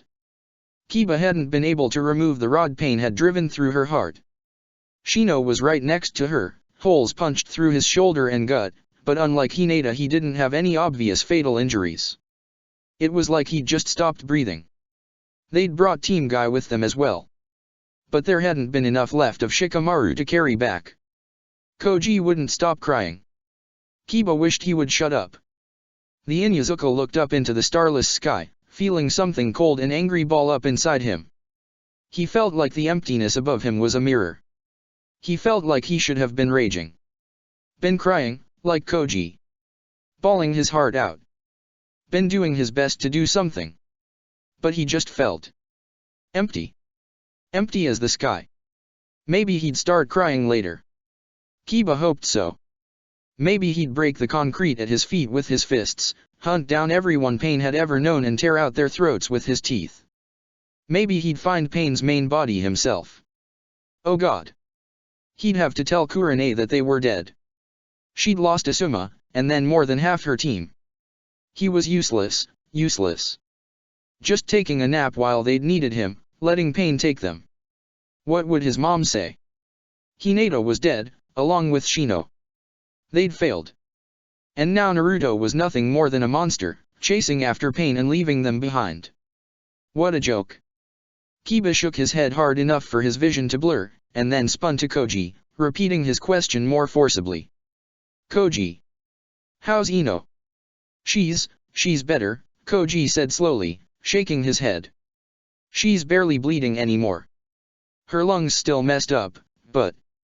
He took a shuddering breath, his tears finally tapering off. Kiba, you've got to see this. What is it?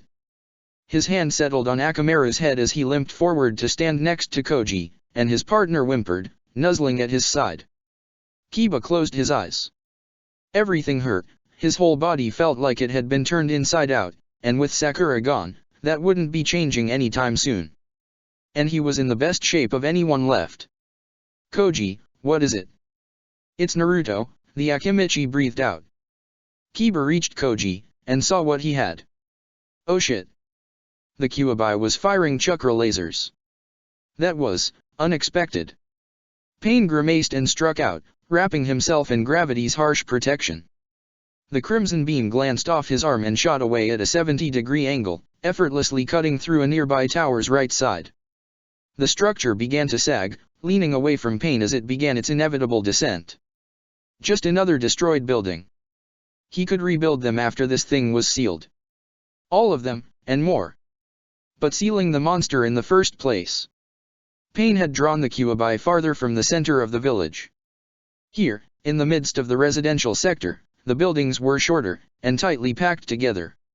If you weren't in a street, you were in an alley. If you were on a rooftop, it was a mere hop to reach the next one over. It was an atypical area of the village, where the skyline was relatively flat for about a kilometer, with towers spiking up at the edges of the district once more. It should have been the perfect battlefield for him. So long as he could see the fox coming, he could negate it, and he was slowly but surely draining more and more of its chakra. Soon enough, it would be weakened enough for the final sealing. But the Kyuubi wasn't doing what he'd expected of it. Instead of charging into the maze of residential blocks to be taken apart by the path's superior numbers and maneuverability, it had systematically begun leveling everything in its way in an attempt to reach him. And then the dim lasers had come out. Now, there wasn't much left. There was a screech, and the Kyuubi came again, effortlessly tearing through several tons of concrete on its way towards the Deva path. It was ablaze in the darkness of the village, spitting red energy everywhere, lighting up the streets like a menacing sunset. Everywhere the monster touched, thick steam rose in blinding clouds, the evaporated remains of weeks of fallen rainwater, cloaking its approach. Pain stood his ground, and leveled his hand. The Shinra Tensei hit the Kyuubi, two unstoppable forces clashing, and Pain strained, his lips peeling back. The Kyuubi made a sound, an awful, world-ripping sound, like 1,000 nails across 1,000 blackboards, and pushed forward just an inch. The Rinnegan widened. It was like the last time. The beast was resisting the jutsu, denying Pain's will. But this time. The Kyuubi howled, and something invisible snapped. The Shinra Tensei rebounded, its unstoppable force turned aside and sent for its source, and Pain careened backwards, tumbling across the wreckage of his village and leaving divots in the concrete wherever he struck. His body refused to slow down. Through 4 buildings, 5, 6, 7. Pain lost count, the world becoming nothing more than a series of sudden crashes and flashing impacts, before the Deva path finally rolled to a halt. For all the trip had done, it had only come away with a broken rib, easily ignored. The Kyuubi stalked forward, before the human path went after it, followed by the Asura. The screech came again, and the first path was bowled backwards, thrown by the sheer strength of the Kyuubi's roar. The Asura grinned, its body splitting open like an obscene flower and revealing an enormous cluster of missiles growing out of its back. They lit and flew, intent on the monster. The Kyuubi just roared again, and from its mouth spat a series of scarlet blasts of violent chakra. The orbs met the missiles in midair and exploded, taking the projectiles with them. Then, the Kyuubi turned towards the Asura, more of the scattershot blasts gleaming in its mouth.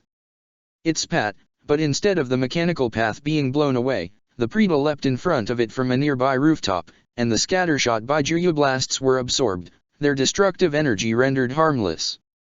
Which was why Pain was so irritated when a claw comprised of pure bubbling chakra burst from beneath the ground and disemboweled the Preta path, leaving the Asura open to the last of the scattershot, which tore both the bodies apart in an explosion of fierce red chakra and old, cold blood. The Kyuubi was clever, despite its animalistic nature. That was the second time it had pulled a trick like that. It had been more enjoyable fighting Naruto. At least Naruto had had things to say, even if they were grating and hopelessly naive. The Kyuubi was just endless rage and tortured screeches. And lasers. Burning, city block destroying, unnaturally keening lasers.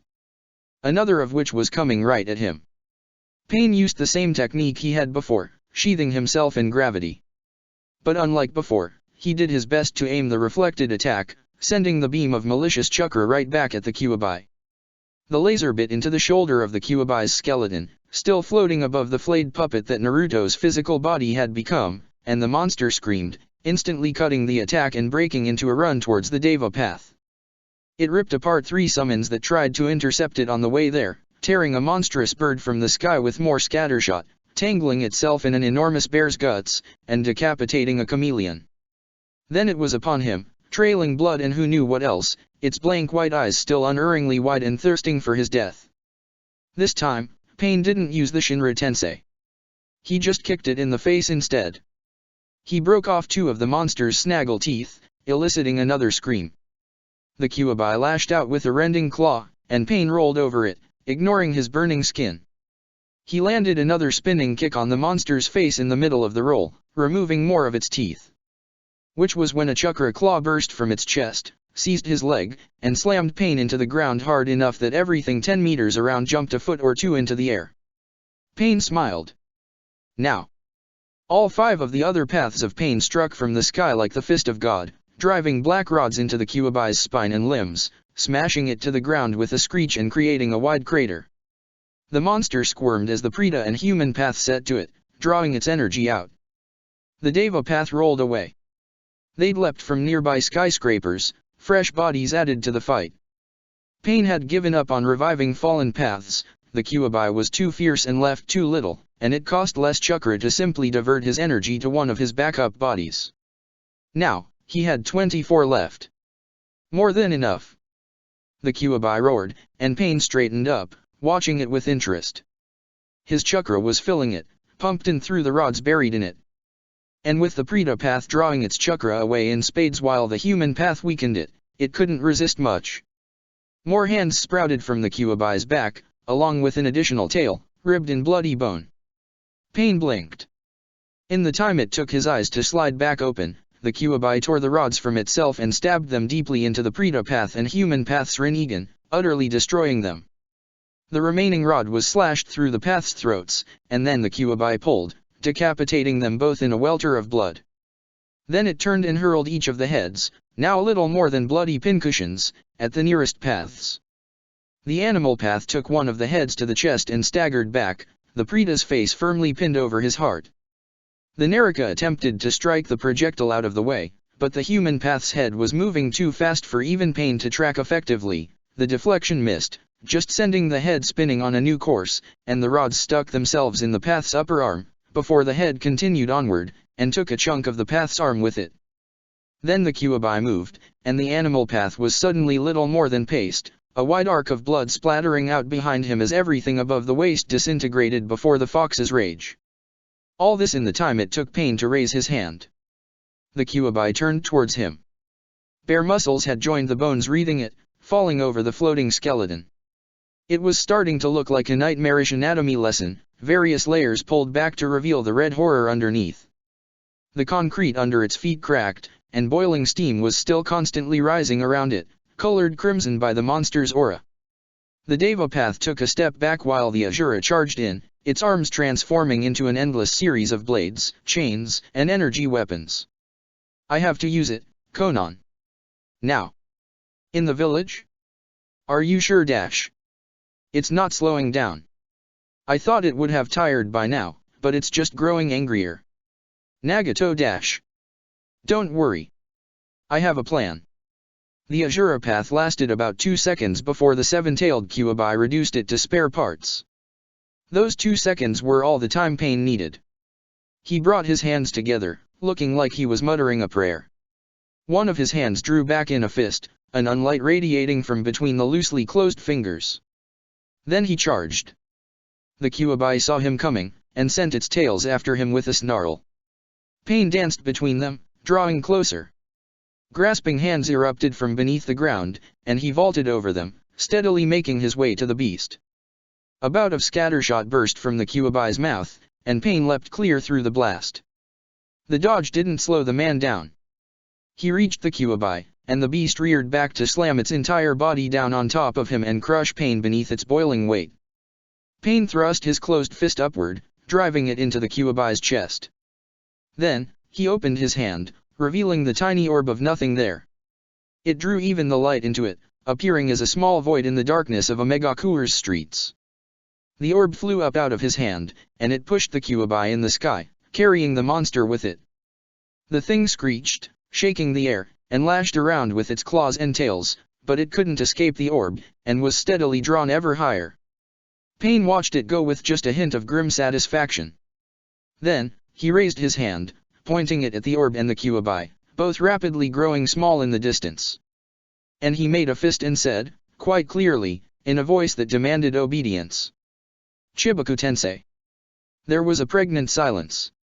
And then, quite suddenly, the rubble from any destroyed buildings for kilometers around raised itself into the air, rocketing towards the Kyuubi. Hundreds of tons of concrete and steel, floating through the air, growing faster and faster as it drew closer to the unlight of the orb. The rubble smashed into the Kyuubi, crushing the monster down, and it screamed even louder. Fire and hate built up around it, melting the closest rubble down to little more than slag, but more and more metal and concrete poured on, and soon the Kyuubi was entirely obscured, covered by the quickly heating remains of dozens of Omegakure's buildings. They formed a smashed orb around it, about 100 meters in circumference. Pain took a deep breath. Now came the tricky part. He pulled. Across Omegakure, from its great reservoirs, smashed water towers, from the great lake surrounding the village, and even from simple puddles, great spirals of water rose into the air, drawn towards the orb.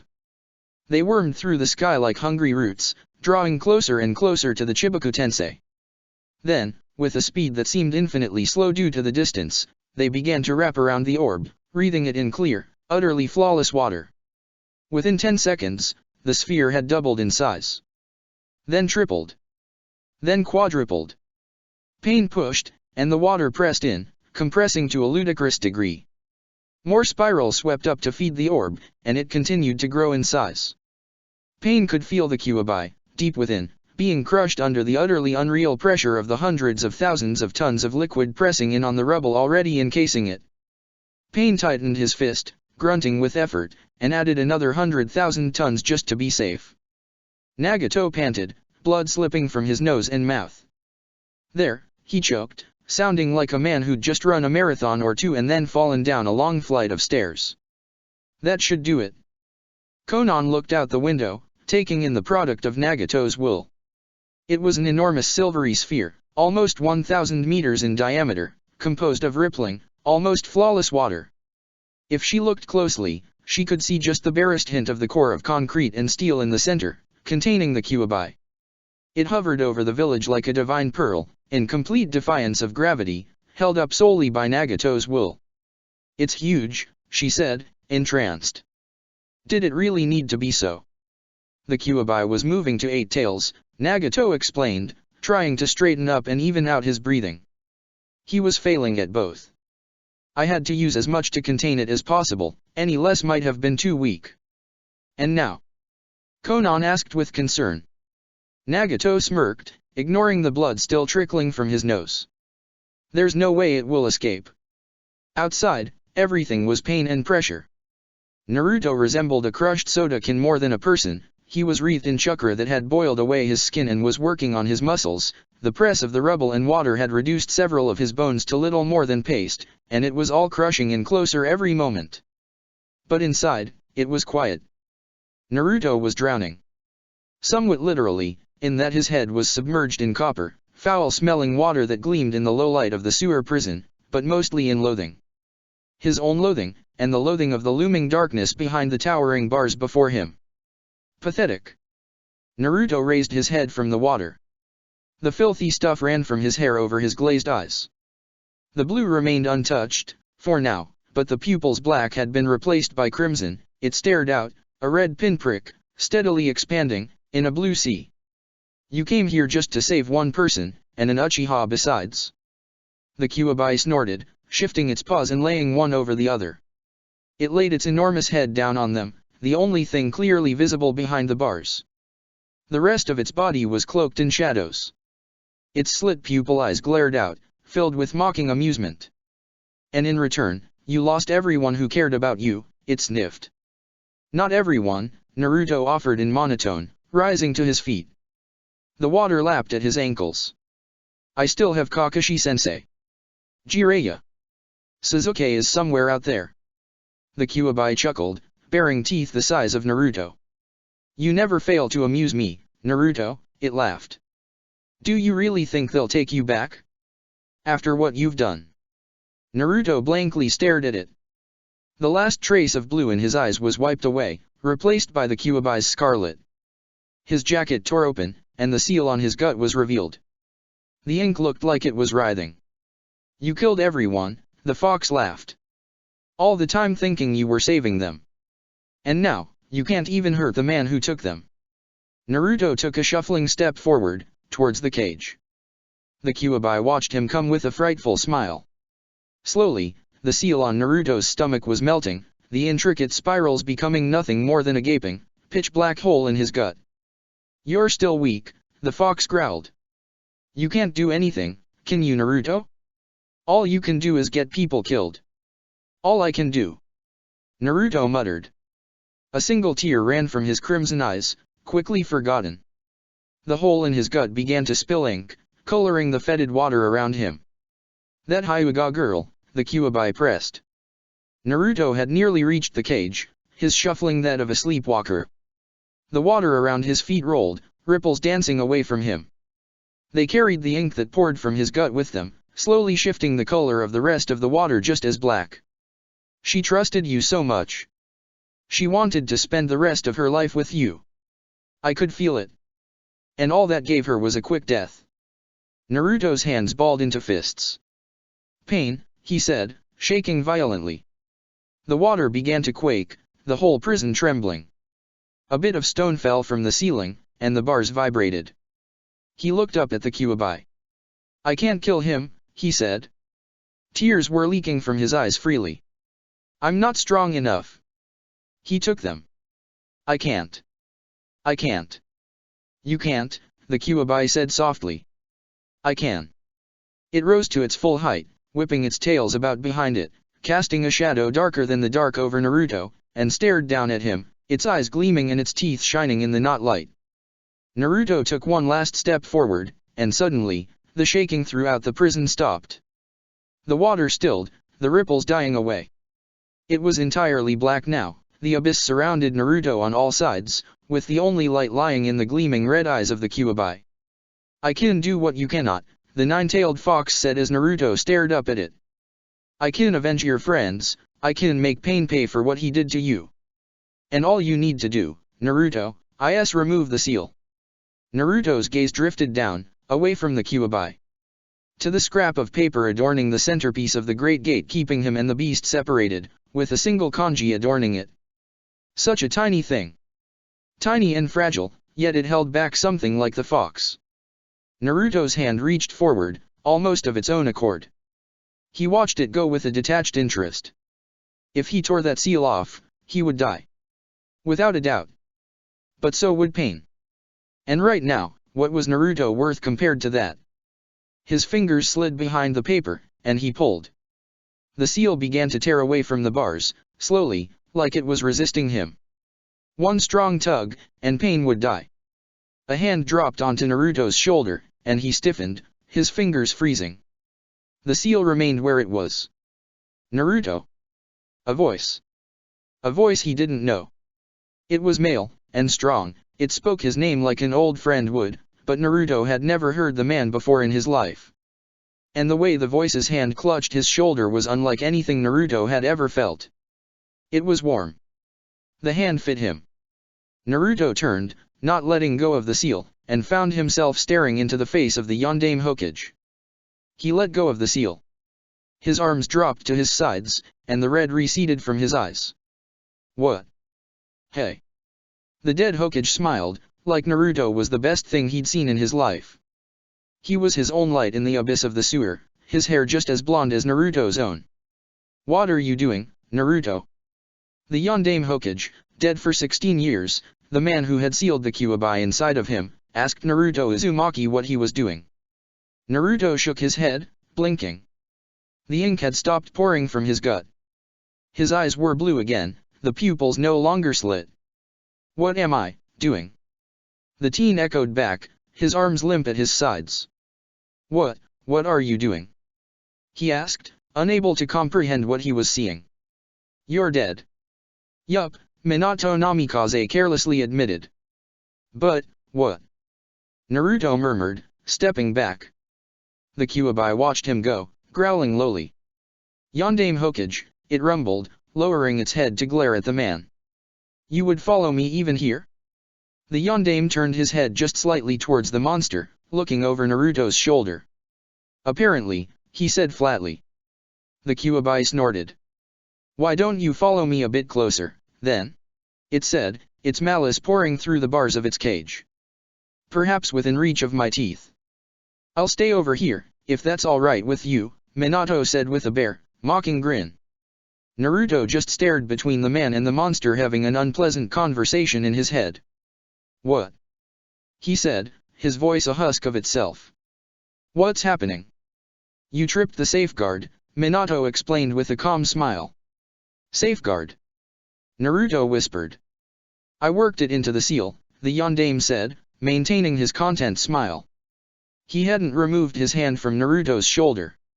In case it was ever unraveled to the point that the eighth tail would emerge. You'd have to be in serious trouble for that to happen, of course, he added. He looked at the Kyuubi again. Not exactly pleasant to meet with that loud jerk again, or know that you're in so much trouble. The Yondaime smiled, for real this time. But I can't lie, I did look forward to seeing you, Naruto. Why would you? Naruto muttered. Minato took a deep breath as Naruto watched him with alarmed eyes. It's not every day a dead man gets to meet his son. His son. Meaning, of course, my son. Talking to him. The Yondaime Hokage, in his head, talking to him about safeguards and seals and seeing. My son. That didn't make any sense. Not at all. He couldn't be the Yondaime's son. You are. Had he said that out loud? He couldn't tell anymore. You said that too. Naruto shook himself, along with the Yondaime's hand from his shoulder. The man let it happen, continuing to watch him with a calm smile. And that's why his smile was so calm, wasn't it? Because he was seeing his son for the first time, meeting his son. Trying to what? Trying to stop you. Naruto looked around. The Yondaime, his dad, didn't react to the voice. He hadn't heard it. The Kyuubi was in his head. Distantly, it seemed like that wasn't a good. Trying to keep you from killing Pain. No, that wasn't right. That wasn't. But. You, the Yondaime Hokage is my dad. Naruto whispered. Minato squeezed his shoulder, giving him all the answer he needed. But Naruto didn't feel any sort of relief at the contact. Instead, he just felt a bitter chill slip down his spine. His dad was here, but it was too late. And I'm looking forward to learning about who my son has grown into, the Yondaime said, his smile widening. But first, we should probably go somewhere a bit quieter, huh? That guy, he indicated the Kyuubi, can get a little Where were you? Naruto interrupted. Minato turned his head in a slight question. What do you mean? Naruto surged forward, seizing his father by his shoulders. Where were you? He asked intensely. Minato blinked, taken aback by the desperation of Naruto's question. Naruto, I've been dead for your whole life, Minato said, raising one of his hands to his son's. For the first time, he sounded uncertain. I don't dash. Why did you die? Naruto asked. He was starting to cry thick tears. Just to seal that thing inside me. He pointed at the Kyuubi, the gesture violent, and the fox's ears flattened. Do you know what I had to go through because of you? My own dad. Minato just stared as Naruto's voice grew louder, becoming a shout. His eyes narrowed slightly, and his smile faded. He looked concerned. Naruto didn't care. He released his father's shoulders. Everyone in the village hated me. I had to work as hard as I could, every day, trying to get their respect, trying to prove I could be someone, just so they'd stop looking at me like I was trash. Like I was just something to get kicked out of the way on the street.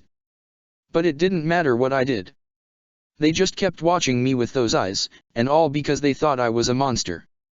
Naruto sniffed, taking a deep breath, and Minato didn't interrupt him. But then, things started to get better. I made friends, I proved myself to my teachers, I got on a team. But people still thought I was trash, still thought I was dead last, so I worked harder, and harder, and harder, and I showed them what I could do, but it was never enough. And then Sasuke left dash. Minato shifted at the name, but Naruto barely noticed. He crumbled to his knees, clutching at his head. And I left the village with Pervy Sage to get even stronger, so I could get him back. But then these guys called the Akatsuki came after me. He looked up, his eyes furious and sad. And then I got Sasuke back, I got strong, I had friends, I trained. And then you threw it all away. And then I came here and threw it all away. Naruto roared. I wasn't strong enough to protect Sasuke, wasn't strong enough to protect my friends, wasn't strong enough to fight pain dash. He started punching the ground repeatedly, shaking the whole prison. Never strong enough. I still can't win. He looked up again, his whole body shaking. And you know what? Now, all those people who looked at me with dead eyes, who wouldn't talk to me, who called me a monster behind my back, they're all right. At that, Minato finally moved. He crouched down, reaching for his son. Naruto. You can't really think dash. The blonde hiccuped, tears pouring freely. 'Cause I am trash. I am a monster. I got my friends killed because I was too stupid to listen to them, and now Sakura and Shikamaru and Shino and Lee and Neji and Sai and Tenten and Hinata are dead. All because of me. He shot to his feet, knocking Minato over. The Yondaime hit the ground with a splash, watching his son with horrified eyes. Naruto. You have to calm dash. And I can't do anything about it. Naruto shouted to the invisible ceiling of the prison, weeping, his hands curled into trembling fists. I'm still too weak. But not I. Naruto stiffened, his whole frame freezing. His father watched in horror as his eyes flashed back to red again. The teen shuffled around, and his father sprung to his feet, grabbing his son's hand. Naruto. Listen to me. The Kyuubi is dash. The shade of the Yondaime said desperately, squeezing Naruto's hand. Naruto turned, and punched his father in the face as hard as he could. The Yondaime fell back with a shocked look, and the Jinchuriki loomed over him, his eyes gates to hell itself. And you? Naruto said in a voice that was barely his own as his father reeled. You're no better. You put the Kyuubi in your own son. You died for your village, but didn't give a damn about your kid. And now, when everything is already over, when there's nothing you can do, you come in and say, hey Naruto, what are you up to? Minato stared in horror as thick red chakra began oozing from Naruto's mouth along with his words. Naruto snarled. You're not my dad. Parents are supposed to look out for their kids. They're supposed to protect them, not shove demons in them. I was protecting you. Minato shouted, scrambling to his feet. The light in the prison, what little remained, flickered. I was giving you the power you'd need. I knew you'd be able to handle it. Naruto stepped forward into another punch. Minato caught it, pushing their hands down between them. Handle it! Naruto screamed. He yanked his hand back, and a dark abyss spread between the father and the son, the water coursing with new blackness. How the hell could you know that I could handle it? Because you're my son. Naruto blinked, and for a moment there was utter silence in the prison. The red faded from the blonde's eyes, and chakra ceased seeping from his mouth. He stared at his father, his eyes flat and sad. You're the only person in the whole world who thought I was worth something, he said, as if he had just realized one of the universe's greatest secrets. That's right, Naruto. Minato stepped forward, reaching out. The abyss shrank back. You're my son. I knew you'd be able to use the Kyuubi. You were wrong. Minato stopped, stricken. That thing has been nothing but trouble. And now because of it. Naruto paused, swaying on his feet. It would have been better if I'd died that night, he finally said flatly, his words hammering his father back. At least then, my friends wouldn't be dead now. And then he turned away, striding for the Kyuubi's cage. Naruto, you can't. Minato shouted, chasing after his son. The prison stretched out, the field of water becoming an infinite plane of darkness, and Naruto's hand slipped just beyond his father's. Minato couldn't reach him, no matter how hard he tried. The Kyuubi grinned, its eyes glowing in the darkness. You still have people left. You still have friends, mentors. They deserve better, Naruto said, not looking back. He reached the cage, his hand coming up to rest over the seal. He paused, and then turned back to his father, still an infinite distance away, and yet close enough to touch. I'm sorry, Dad, he said. Naruto wasn't crying anymore. His face looked glazed over, the gaze of a sleepwalker. That you were wrong. Don't. Minato screamed. The prison quaked, and the Kyuubi smiled, baring its man-sized teeth. Naruto, please don't. Naruto Uzumaki ripped off the seal. The cage flew open, and the prison became raging air and deep, menacing rumbling. Minato's hair blew back, and the water exploded away, a tidal wave that melted into the abyss. Heh! The Kyuubi stepped forward, leering. Its lips pulled back unnaturally, revealing more and more teeth. Naruto fell to his knees, convulsing, and the shade of Minato took a step backwards, watching in horror. The Kyuubi threw back its head, roaring in laughter. All 9 of its tails flared out behind it, and its mirth shook the whole prison, bringing down bits of the roof and turning what water was left choppy as it shifted to a vibrant, baleful red. The laughter slammed Minato to his knees. It never seemed to end, pouring over him and making his bones feel like they were made of lead, like his blood had turned to plasma. The Yondaime twitched, and pulled himself back to his feet. The Kyuubi leaned down, still laughing, and Minato leveled a finger at it. Kyuubi, he declared.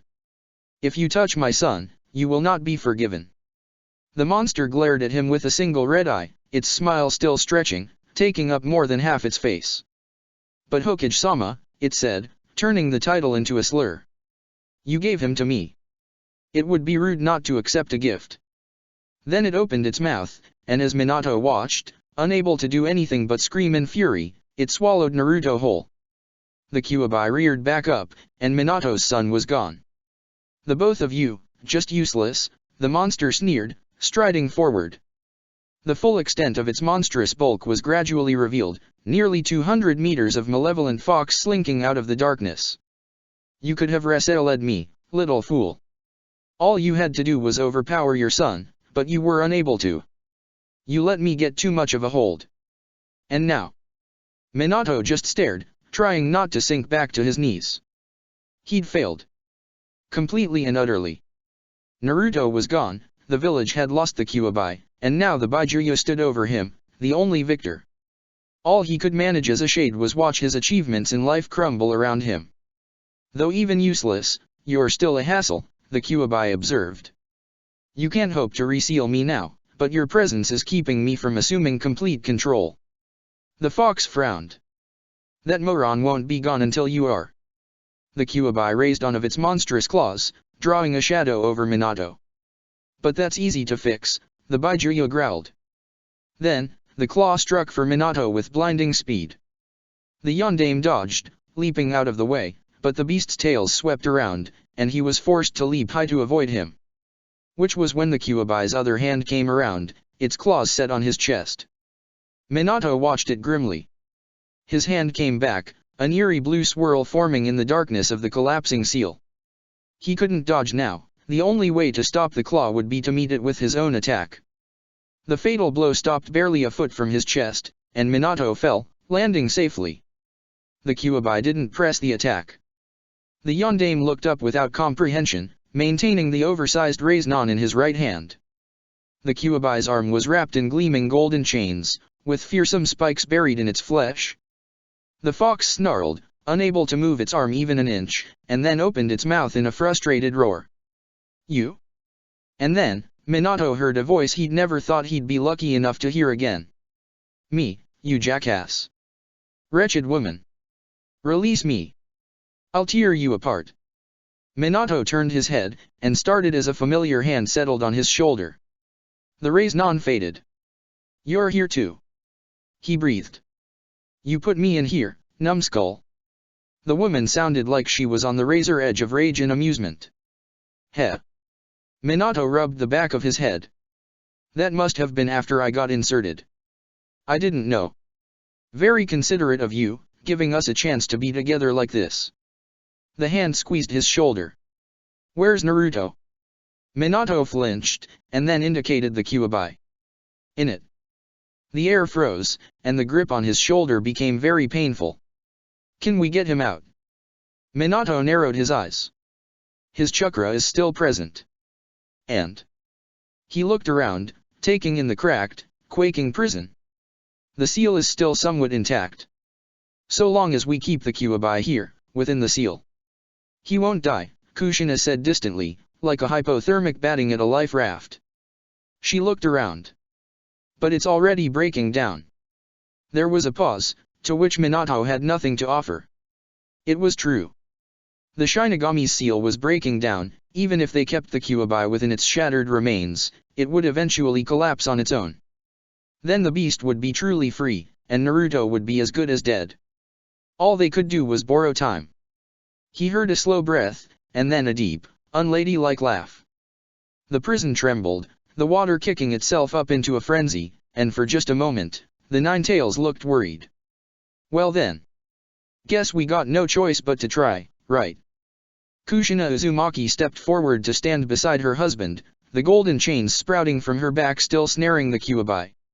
She bared her teeth, and for a second she looked more like the fox than it did. Come on, Minato. Let's go save our son.